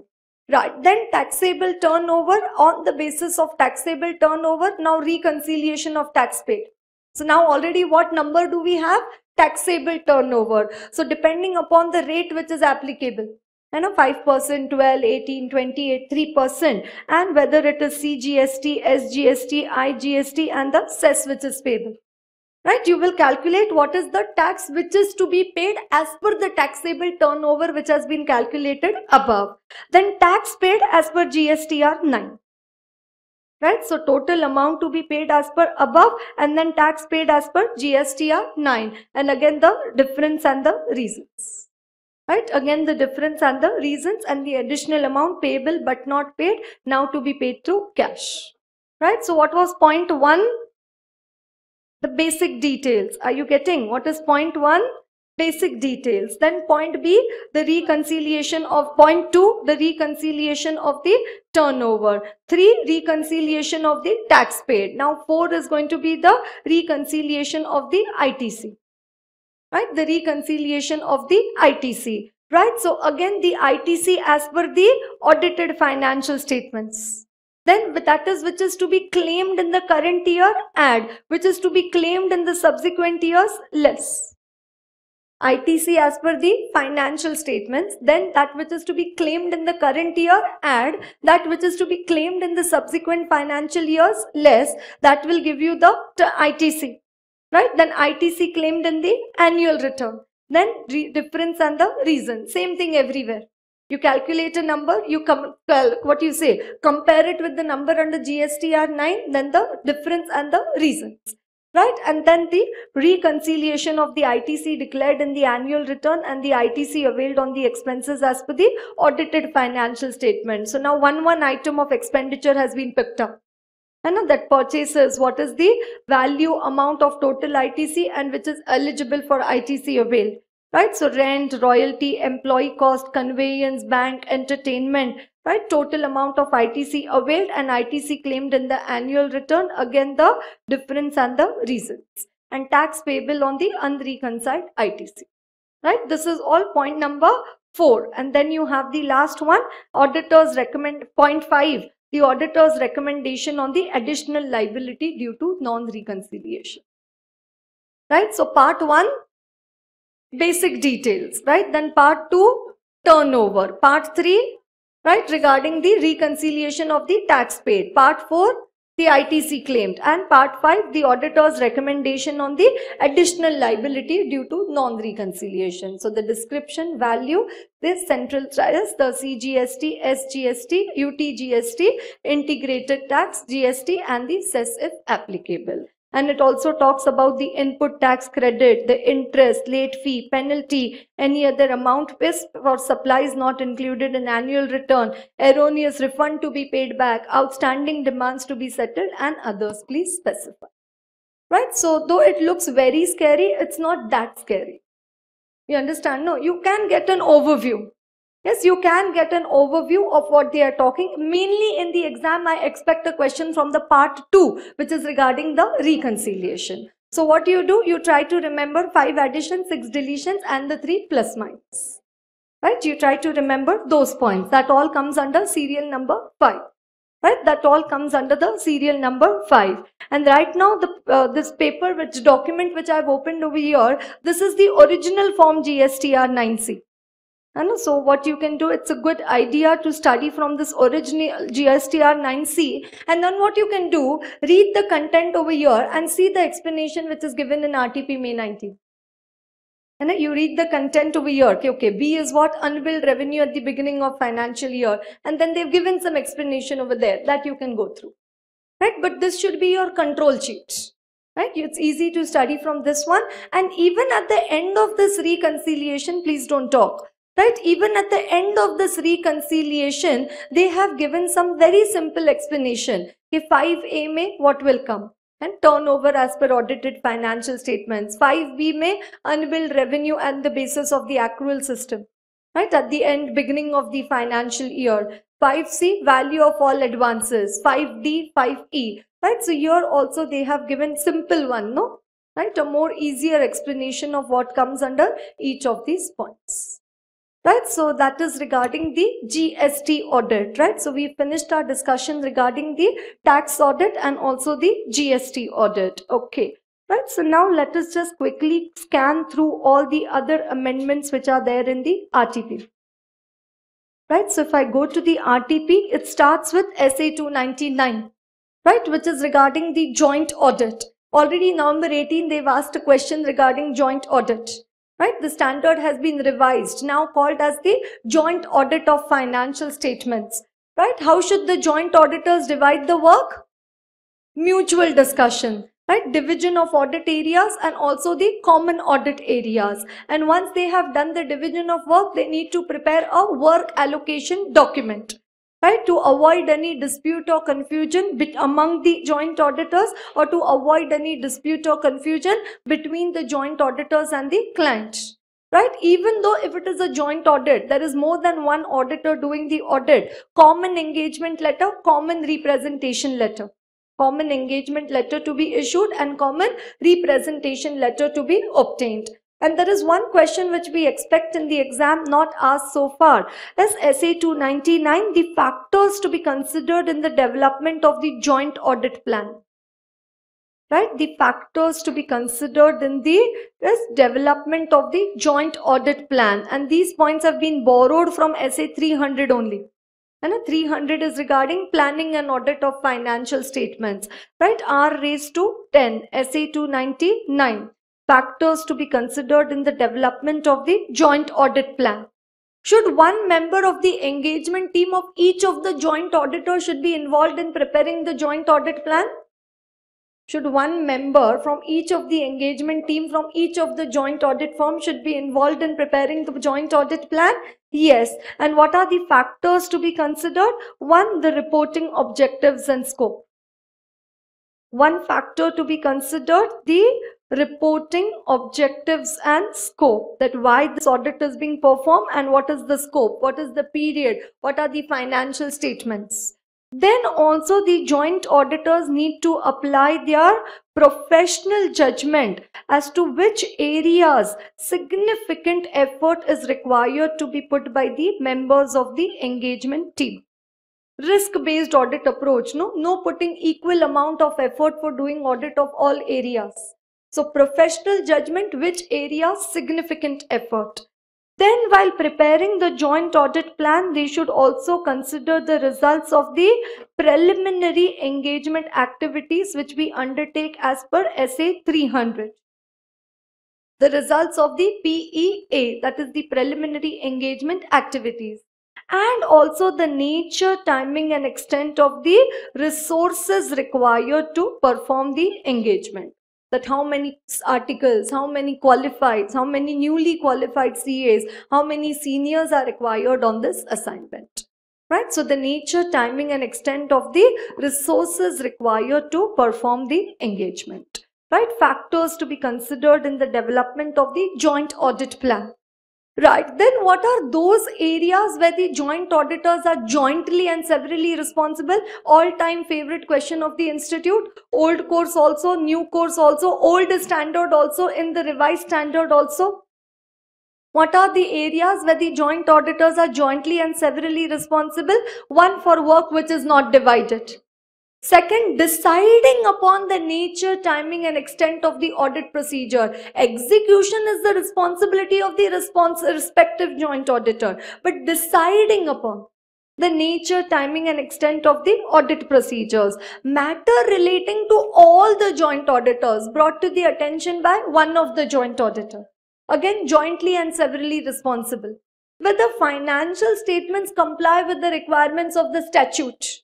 Where the presentation and disclosure of the financial statements is in accordance with the AFRF. Whose responsibility? Everybody's responsibility, jointly and severally responsible.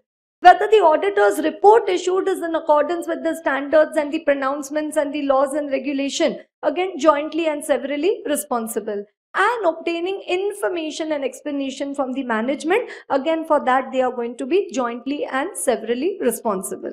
What are the areas where the joint auditors are jointly and severally responsible? Work which is not divided. Deciding upon the nature, timing and extent of the audit procedures. Then matter relating to all the joint auditors brought to the attention by one of the joint auditors. Then whether financial statements comply with the requirements of the statute. Whether presentation and disclosure of financial statements is in accordance with the AFRF. And whether the audit report is in compliance with the statute or the pronouncements. And obtaining the information and explanations from the management.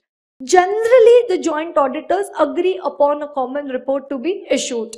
But in case of differences of opinion among the joint auditors, the joint auditor having a different opinion may issue a separate audit report, not bound by the views of the majority of the joint auditors. So the joint auditors having a common opinion will issue a common audit report, and the other fellow who is having a different opinion will issue a separate audit report. And now the report standard says that you need to make a reference to each other's report in the other matter paragraph. That in the common audit report, the auditors will make a reference to the separate audit report issued by one of the joint auditor. And in the separate audit report, the auditor will make a reference to the common audit report issued by the other joint auditors, which I think is more sensible. And making a reference to each other's report in their report. Right, so that is SA 299, which is regarding the joint audit of the financial statements. Then you have 720, the auditor's responsibility relating to other information. Right, other information. When the standard was the old one, never a question asked. So we don't know now, at least with the revised one, whether they'll ask a question in the exam or no. Right, the auditor's responsibilities relating to other information. What do you mean by other information? Contents of the annual report. So you know, this is the annual report of Infosys. Right, contents of the annual report. Right, see, these are all the contents of their annual report. And this is the index of the annual report. And say ye Infosys ka pura annual report hai. From this annual report, if I remove the audited financial statements and the audit report, all the other information which remains in this report is called as the other information. Right, other information means all the information contained in the annual report apart from the financial statements and the auditor's report. So contents of annual report minus financial statements and audit report is equal to the other information. Okay, so now if you see over here, all this is other information.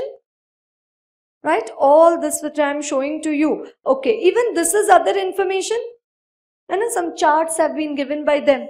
Even this is other information, but in this other information, I can see some information which is common with the information in the financial statements. And a revenue, 70,522. So as an auditor, I don't need to read the other information. I only need to check the consistency of the financial information in the other information with the financial information in the financial statements. I need to check the consistency. यहाँ पे revenue कितना है? 70,522 crore. So you know, if I go to their profit and loss account, right? If I go to their profit and loss account, right? Consolidated statement of profit and loss. How much is the revenue over there? Oh, sorry. Right? Consolidated balance sheet, consolidated, right? Profit and loss.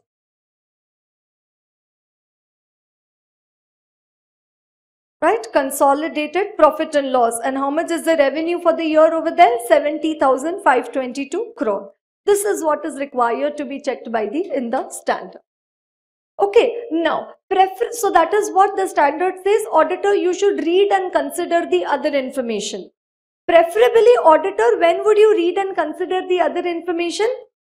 Before the date of the audit report, so that if there is any inconsistency, it can be corrected. Now see, in financial statements it is 70,522. In other information also, if it is 7522, amazing. You check consistency, standard is over. Say in other information it is 80,000 and financial statements it is 7522. First you need to decide which is correct. आपको inconsistency मिला. Now next you need to decide which is correct. Say 80,000 is correct. तो अब क्या करना पड़ेगा? Financial statements को change करना पड़ेगा. यहाँ पे it will be 80,000. So obviously this is a material misstatement. What is and what should be? What is 7522? What should be 80,000? So in that case, it is a material misstatement for which you will follow the audit procedures and do the reporting. But say other information is not right. Financial statements is right. Other information is not correct. Right? Other information may it should not have been 80,000. It should have been 70,522. So in this case, it is a material inconsistency, not material misstatement. No, misstatement to financial statements mein hota hai. Now this is the material inconsistency. What will I tell? I will request the management to clear the inconsistency, to remove the inconsistency. If they agree, just ensure that the inconsistency has been done away with. If they don't agree, then you will put a other matter paragraph in your audit report. In the other information, it is given 80,000, which is not right. And if they don't allow you put it in the other matter paragraph, what you will do? Withdraw from the engagement. Right, so that is the outline of SA 720. Okay, then 701, though it has not come in the list of the amendment, but that's also an important standard nowadays. Trending, no? It is latest. Okay, 701, communicating key audit matters. Right, key audit matters are those matters that in the auditor's professional judgment were of most significance in the audit of the financial statements for the current period. And key audit matters are selected from the matters communicated to DCWG. What is not covered in key audit matter? Scope of this essay, it says it is not a substitute for disclosures required in accordance with the AFRF. It is not a substitute for a modification of opinion. It is not a substitute for material uncertainty related to going concern or a separate opinion on individual matters. When key audit matters are not to be communicated, circumstances when key audit matters will not be communicated, law regulation precludes disclosure. Law regulation precludes disclosure, or the adverse consequences of doing so will outweigh the public interest benefits of such communication. That means it will do more harm than good. Yes, the adverse consequences of doing so will outweigh the public interest benefits of such communication. Right, so what did I say? What is a key audit matter? What are not key audit matters? When key audit matters are not to be communicated. Why to communicate key audit matters? Purpose of communicating key audit matters. What is the purpose of communicating key audit matters? It enhances the communicative value. It assists the intended users in understanding those areas that in the auditor's judgment were of most significance. And it also assists the intended users in evaluating the management judgment and also understanding the entity. Right? The 701, you have to do it properly. It is a trending standard right now. Okay, only once I think or two times the question has been asked. They'll ask lots of questions from the standard. Right, SA 701, communicating key audit matters. Right, then 141(3)(g, the ceiling limit for the number of audits, not applicable. While counting that limit of 20 audits per person, you will not count the audits of one-person companies, small company, dormant companies, private companies having paid up share capital of less than 100 crore. But those companies should not have committed a default in filing its financial statements and the annual return. Then IFC reporting 143(3)(I), is it applicable to all companies? IFC reporting is whether the company has adequate internal financial controls and the operating effectiveness of such control. Is it applicable to all companies? No, not applicable to private companies which are a one-person company or a small company, or a private company having a turnover of less than 50 crore or having the borrowings of less than 25 crore. Right? This question is also there in the MCQ RTP May 19. And the turnover is 39 crore, but borrowing is 39 crore. So will IFC reporting be applicable? Yes, because borrowing is more than 25 crore. So which private companies IFC reporting not applicable? One-person company, smaller company, and turnover of less than, one-person company, smaller company, and turnover of less than 50 crore or borrowings of less than 25 crore. Okay. Ratification for appointment of auditor, now not there. And ratification for the appointment of the auditor. Then duty to report on any other matter specified by the CG. Then the role of the NFRA, right? This is mainly covered in law. And make recommendations to the central government, monitor and enforce the compliance with the accounting and auditing standards, and oversee the quality of service of the profession. Right? So one, to make the recommendations. Second, to monitor and enforce compliance with accounting and auditing standards and oversee the quality of the service of the profession. Right. Then now the punishment of the auditor. Earlier it was only, shall not be less than 50,000 rupees. But now what they have said, whichever, or the remuneration of the auditor, whichever is less. Because auditor made a complaint, if my fee is only 20,000 rupees, then how can I pay a fine of 50,000? So they made it 50,000 rupees or the remuneration of the auditor, whichever is less. 140 subsection 2, resignation of the company auditor. And within 30 days from the date of resignation, the auditor needs to file Form ADT 3 with company and ROC, and in case of a government company also with the CNAG. And if he fails to file, then 50,000 rupees or remuneration of the auditor, whichever is less. Then you have 141(3) in which you have the I disqualification. Right? Not to render certain services, section 144 services. Earlier it used to say, a person neither by himself nor through his subsidiary or his associate or any other form of entity can provide the following 9 services. Now what does it say? A person neither directly or indirectly can render any of these services under 144 to company, holding company and the subsidiary company. So earlier it used to say a person neither by himself nor through his subsidiary, associate or any form of entity. Now it says a person neither directly or indirectly. Right. Then government companies, what does it say? Companies engaged in defense production are exempt from the reporting under AS 17, segment reporting. Right. Then the provision of deferred tax, AS 22, shall not apply to a government company which is a public financial institution. It will not apply to an NBFC registered under section 45IA and engaged in the business of infrastructure finance leasing, and not less than 75% of the revenue is generated from such business with government companies. So what is not applicable to them? Deferred tax provision.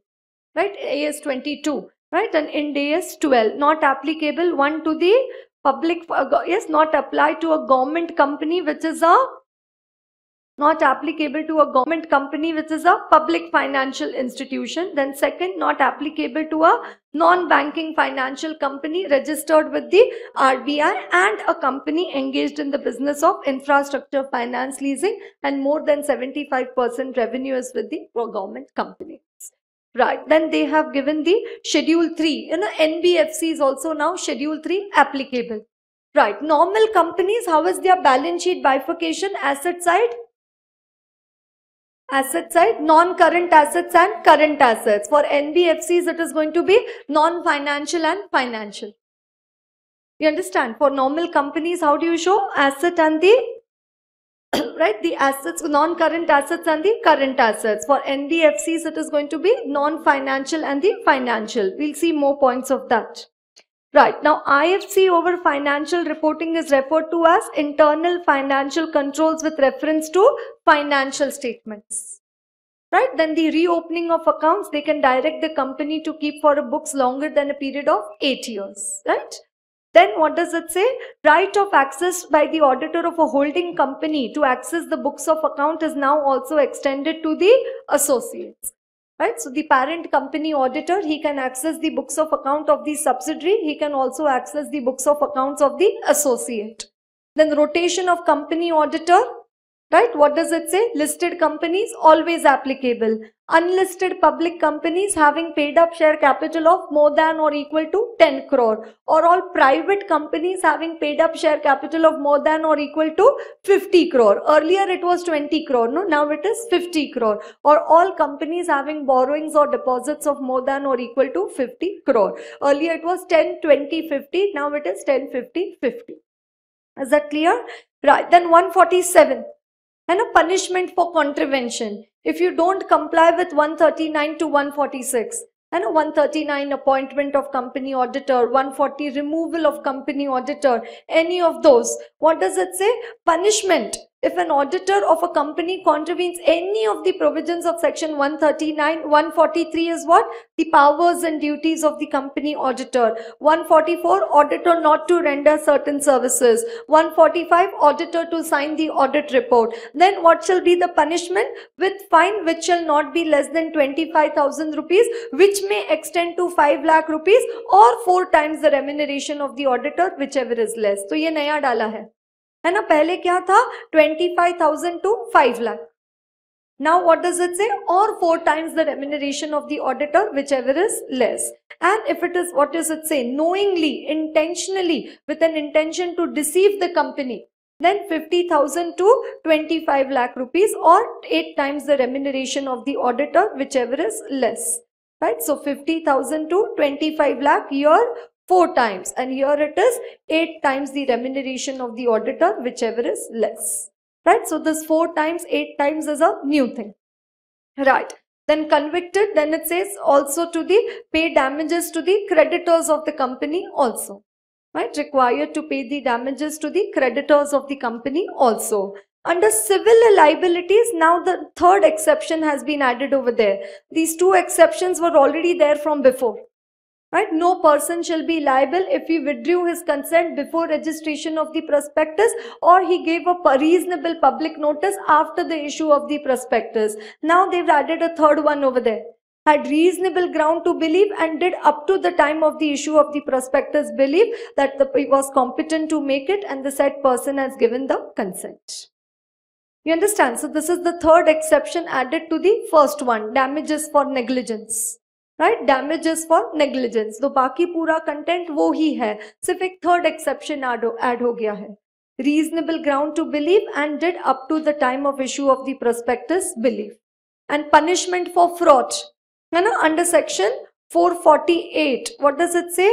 In any return, report, certificate, financial statement, prospectus, document issued under any of the provisions of this act or the rules made thereunder, any person makes a statement which is false, knowing it to be false, or omits a material fact, knowing it to be material, shall be liable under section 447. And what is the punishment for fraud under section 447? It says 10 lakh. Right? What does it say? How much is the amount of fraud? At least 10 lakh or 1% of the turnover. Right? Whichever is less. Right? If it exceeds that amount. Any person who is found guilty of fraud involving an amount of at least 10 lakh or 1% of the turnover, whichever is less, shall be punishable with imprisonment which shall not be less than 6 months, which may extend to 10 years. And it shall be liable to fine which shall not be less than the amount of fraud, which may extend to 3 times the amount involved in the fraud. And if it is in public interest, then it says the minimum period of imprisonment would be 3 years. So what is the important number over there? 10 lakh or 1% of the turnover, whichever is less. If the fraud is above that amount, then what is the punishment? 6 months to 10 years, and also at least equal to the amount of fraud, which may extend to 3 times. And if it is in public interest, then yes, 3 years. Then, if it is less than that amount, 10 lakh or 1% of the turnover, whichever is less, if it is lower than that amount and it does not involve public interest, then such person guilty of fraud shall be punishable for a term which may extend to 5 years and 50 lakh. Earlier that was 25 lakh. Now it has been made 50 lakh. right? So 5 years or 50 lakh, right? 5 years or 50 lakh or both. Do you understand? 5 years or 50 lakh or both. Earlier it was 5 years or 10 lakh. Now it is made 5 years or 50 lakh or both. Then liabilities under the Income Tax Act. CA cannot represent client before the income tax authorities. Is being dismissed from the government services if he is convicted of an offence under the income tax law, if he has become insolvent, if he is convicted by a court for an offence involving fraud, or if he has been guilty of professional misconduct by ICAI.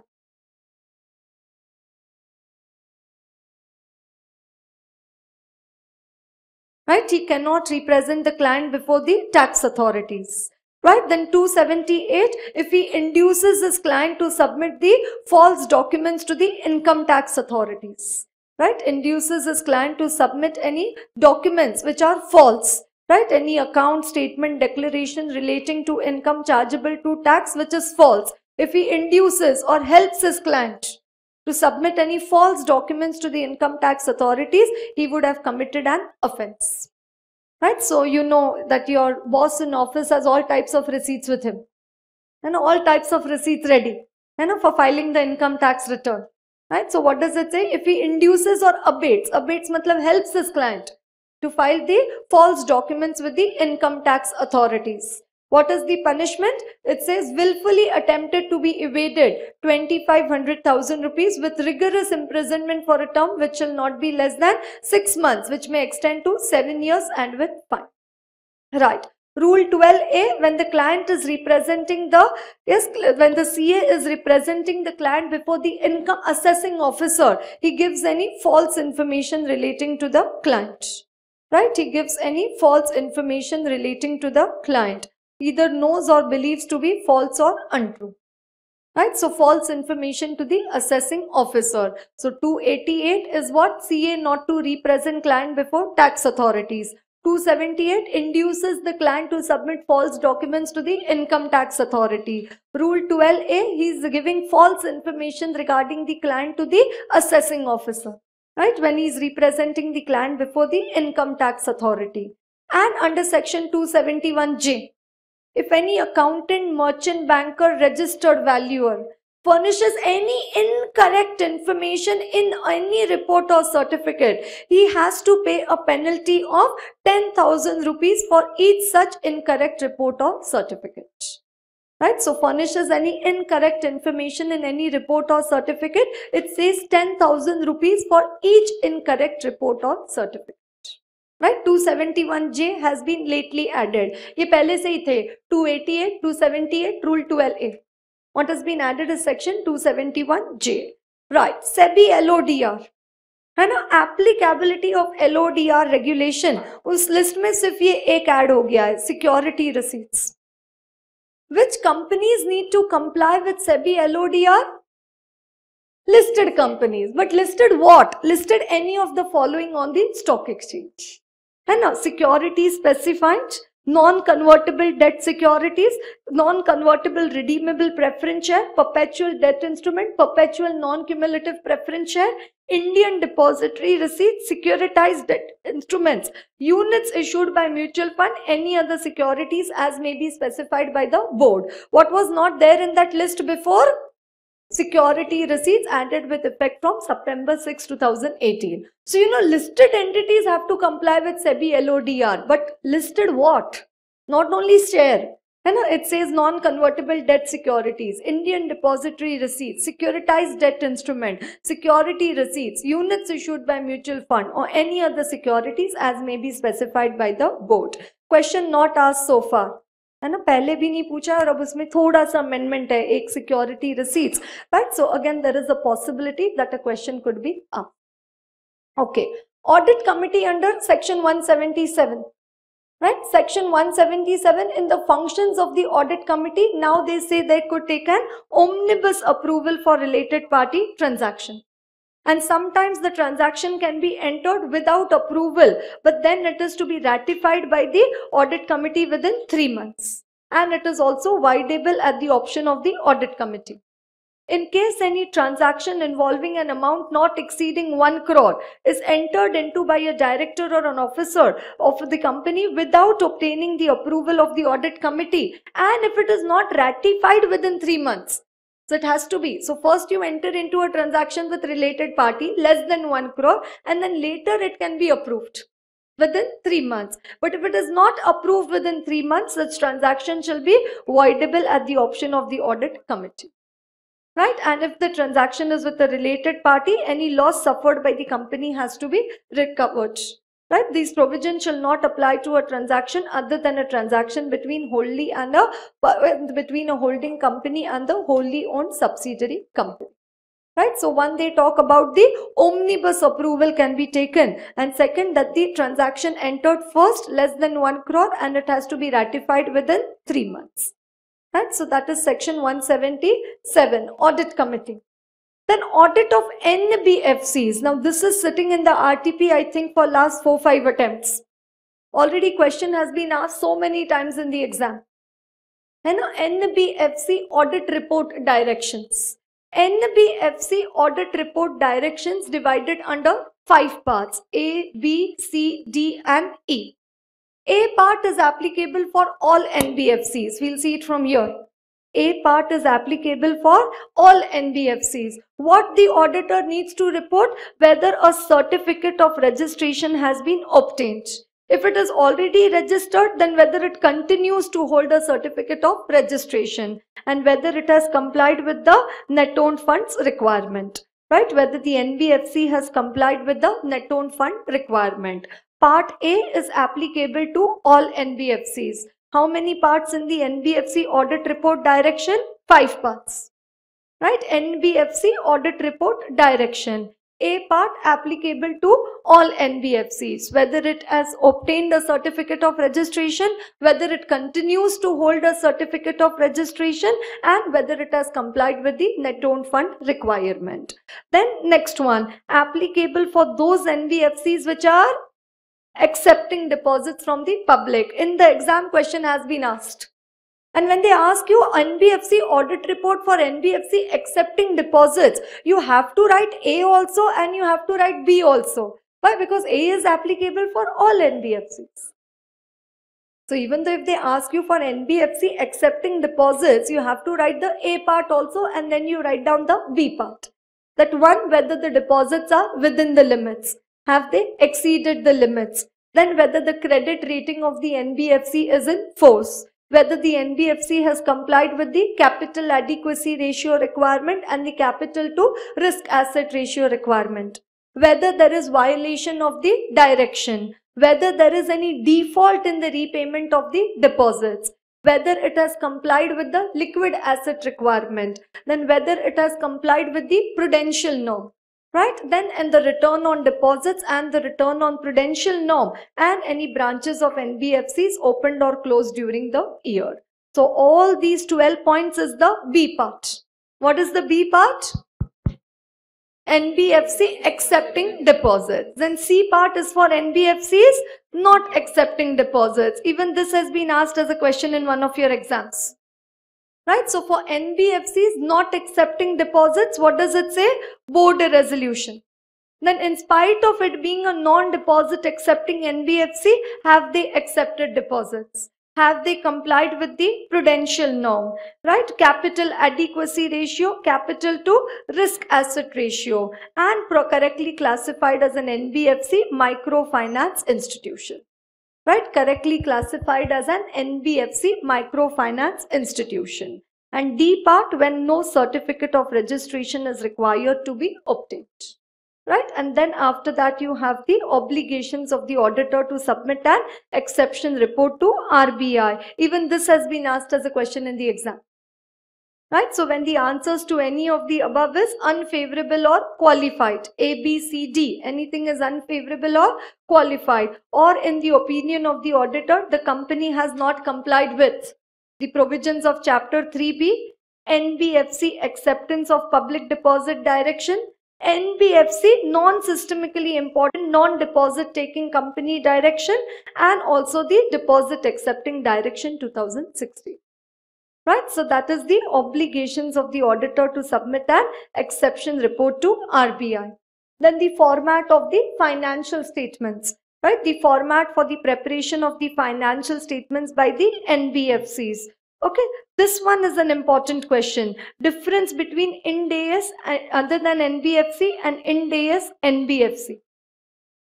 Difference between Ind AS other than NBFC and Ind AS NBFC. One difference have I told you? Other than NBFC, they classify it into current and non-current. NBFC, they classify it into financial and non-financial. Right? Difference between NBFC and other than NBFC. So, other than NBFC, current and non-current. NBFC, financial and non-financial. Right? NBFC, what does it say? Separately disclose by way of a note any item of other income or other expenditure which exceeds 1% of the total income. Whereas other companies exceeds 1% of the revenue from operations or 10 lakh, whichever is higher. So for NBFC, 1% of the total income. It has to be shown as a separate head. Then NBFCs are required to separately disclose receivables from the LLPs. This is not required for other than NBFC. It is required only for the NBFCs, that receivables from LLPs, yes, in which the director is a partner or a member, is required to be shown separately. And for other companies, OCI, other comprehensive income, is shown in the notes to account. For NBFC, it has to be shown in the face of the statement of profit and loss. NBFCs are also required to disclose items comprising revenue from operations and other comprehensive income on the face of the statement of P&L instead of the part of the notes. Right? So it has to be shown on the face of P&L. What? The OCI, rather than showing it in the notes. Right? So this is again a question which is R raised to 10. Right? So financial, non-financial rather than current and non-current. Then after that, 1% of total income or expense, right? Other expenditure, other income to be shown separately. Receivables from LLP to be shown separately. And then also other comprehensive income to be shown on the face of the P&L. And fiscal laws, just the direct tax laws and the GST audit I've already covered. And the ethics one, that has already been covered in the previous RTPs only. Right, the KYC norms for CAs in practice and the recent decisions of the ethical standard board. Right, so I think that takes care of all the amendments. Okay, so thank you. Yes, and I wish you all the very best.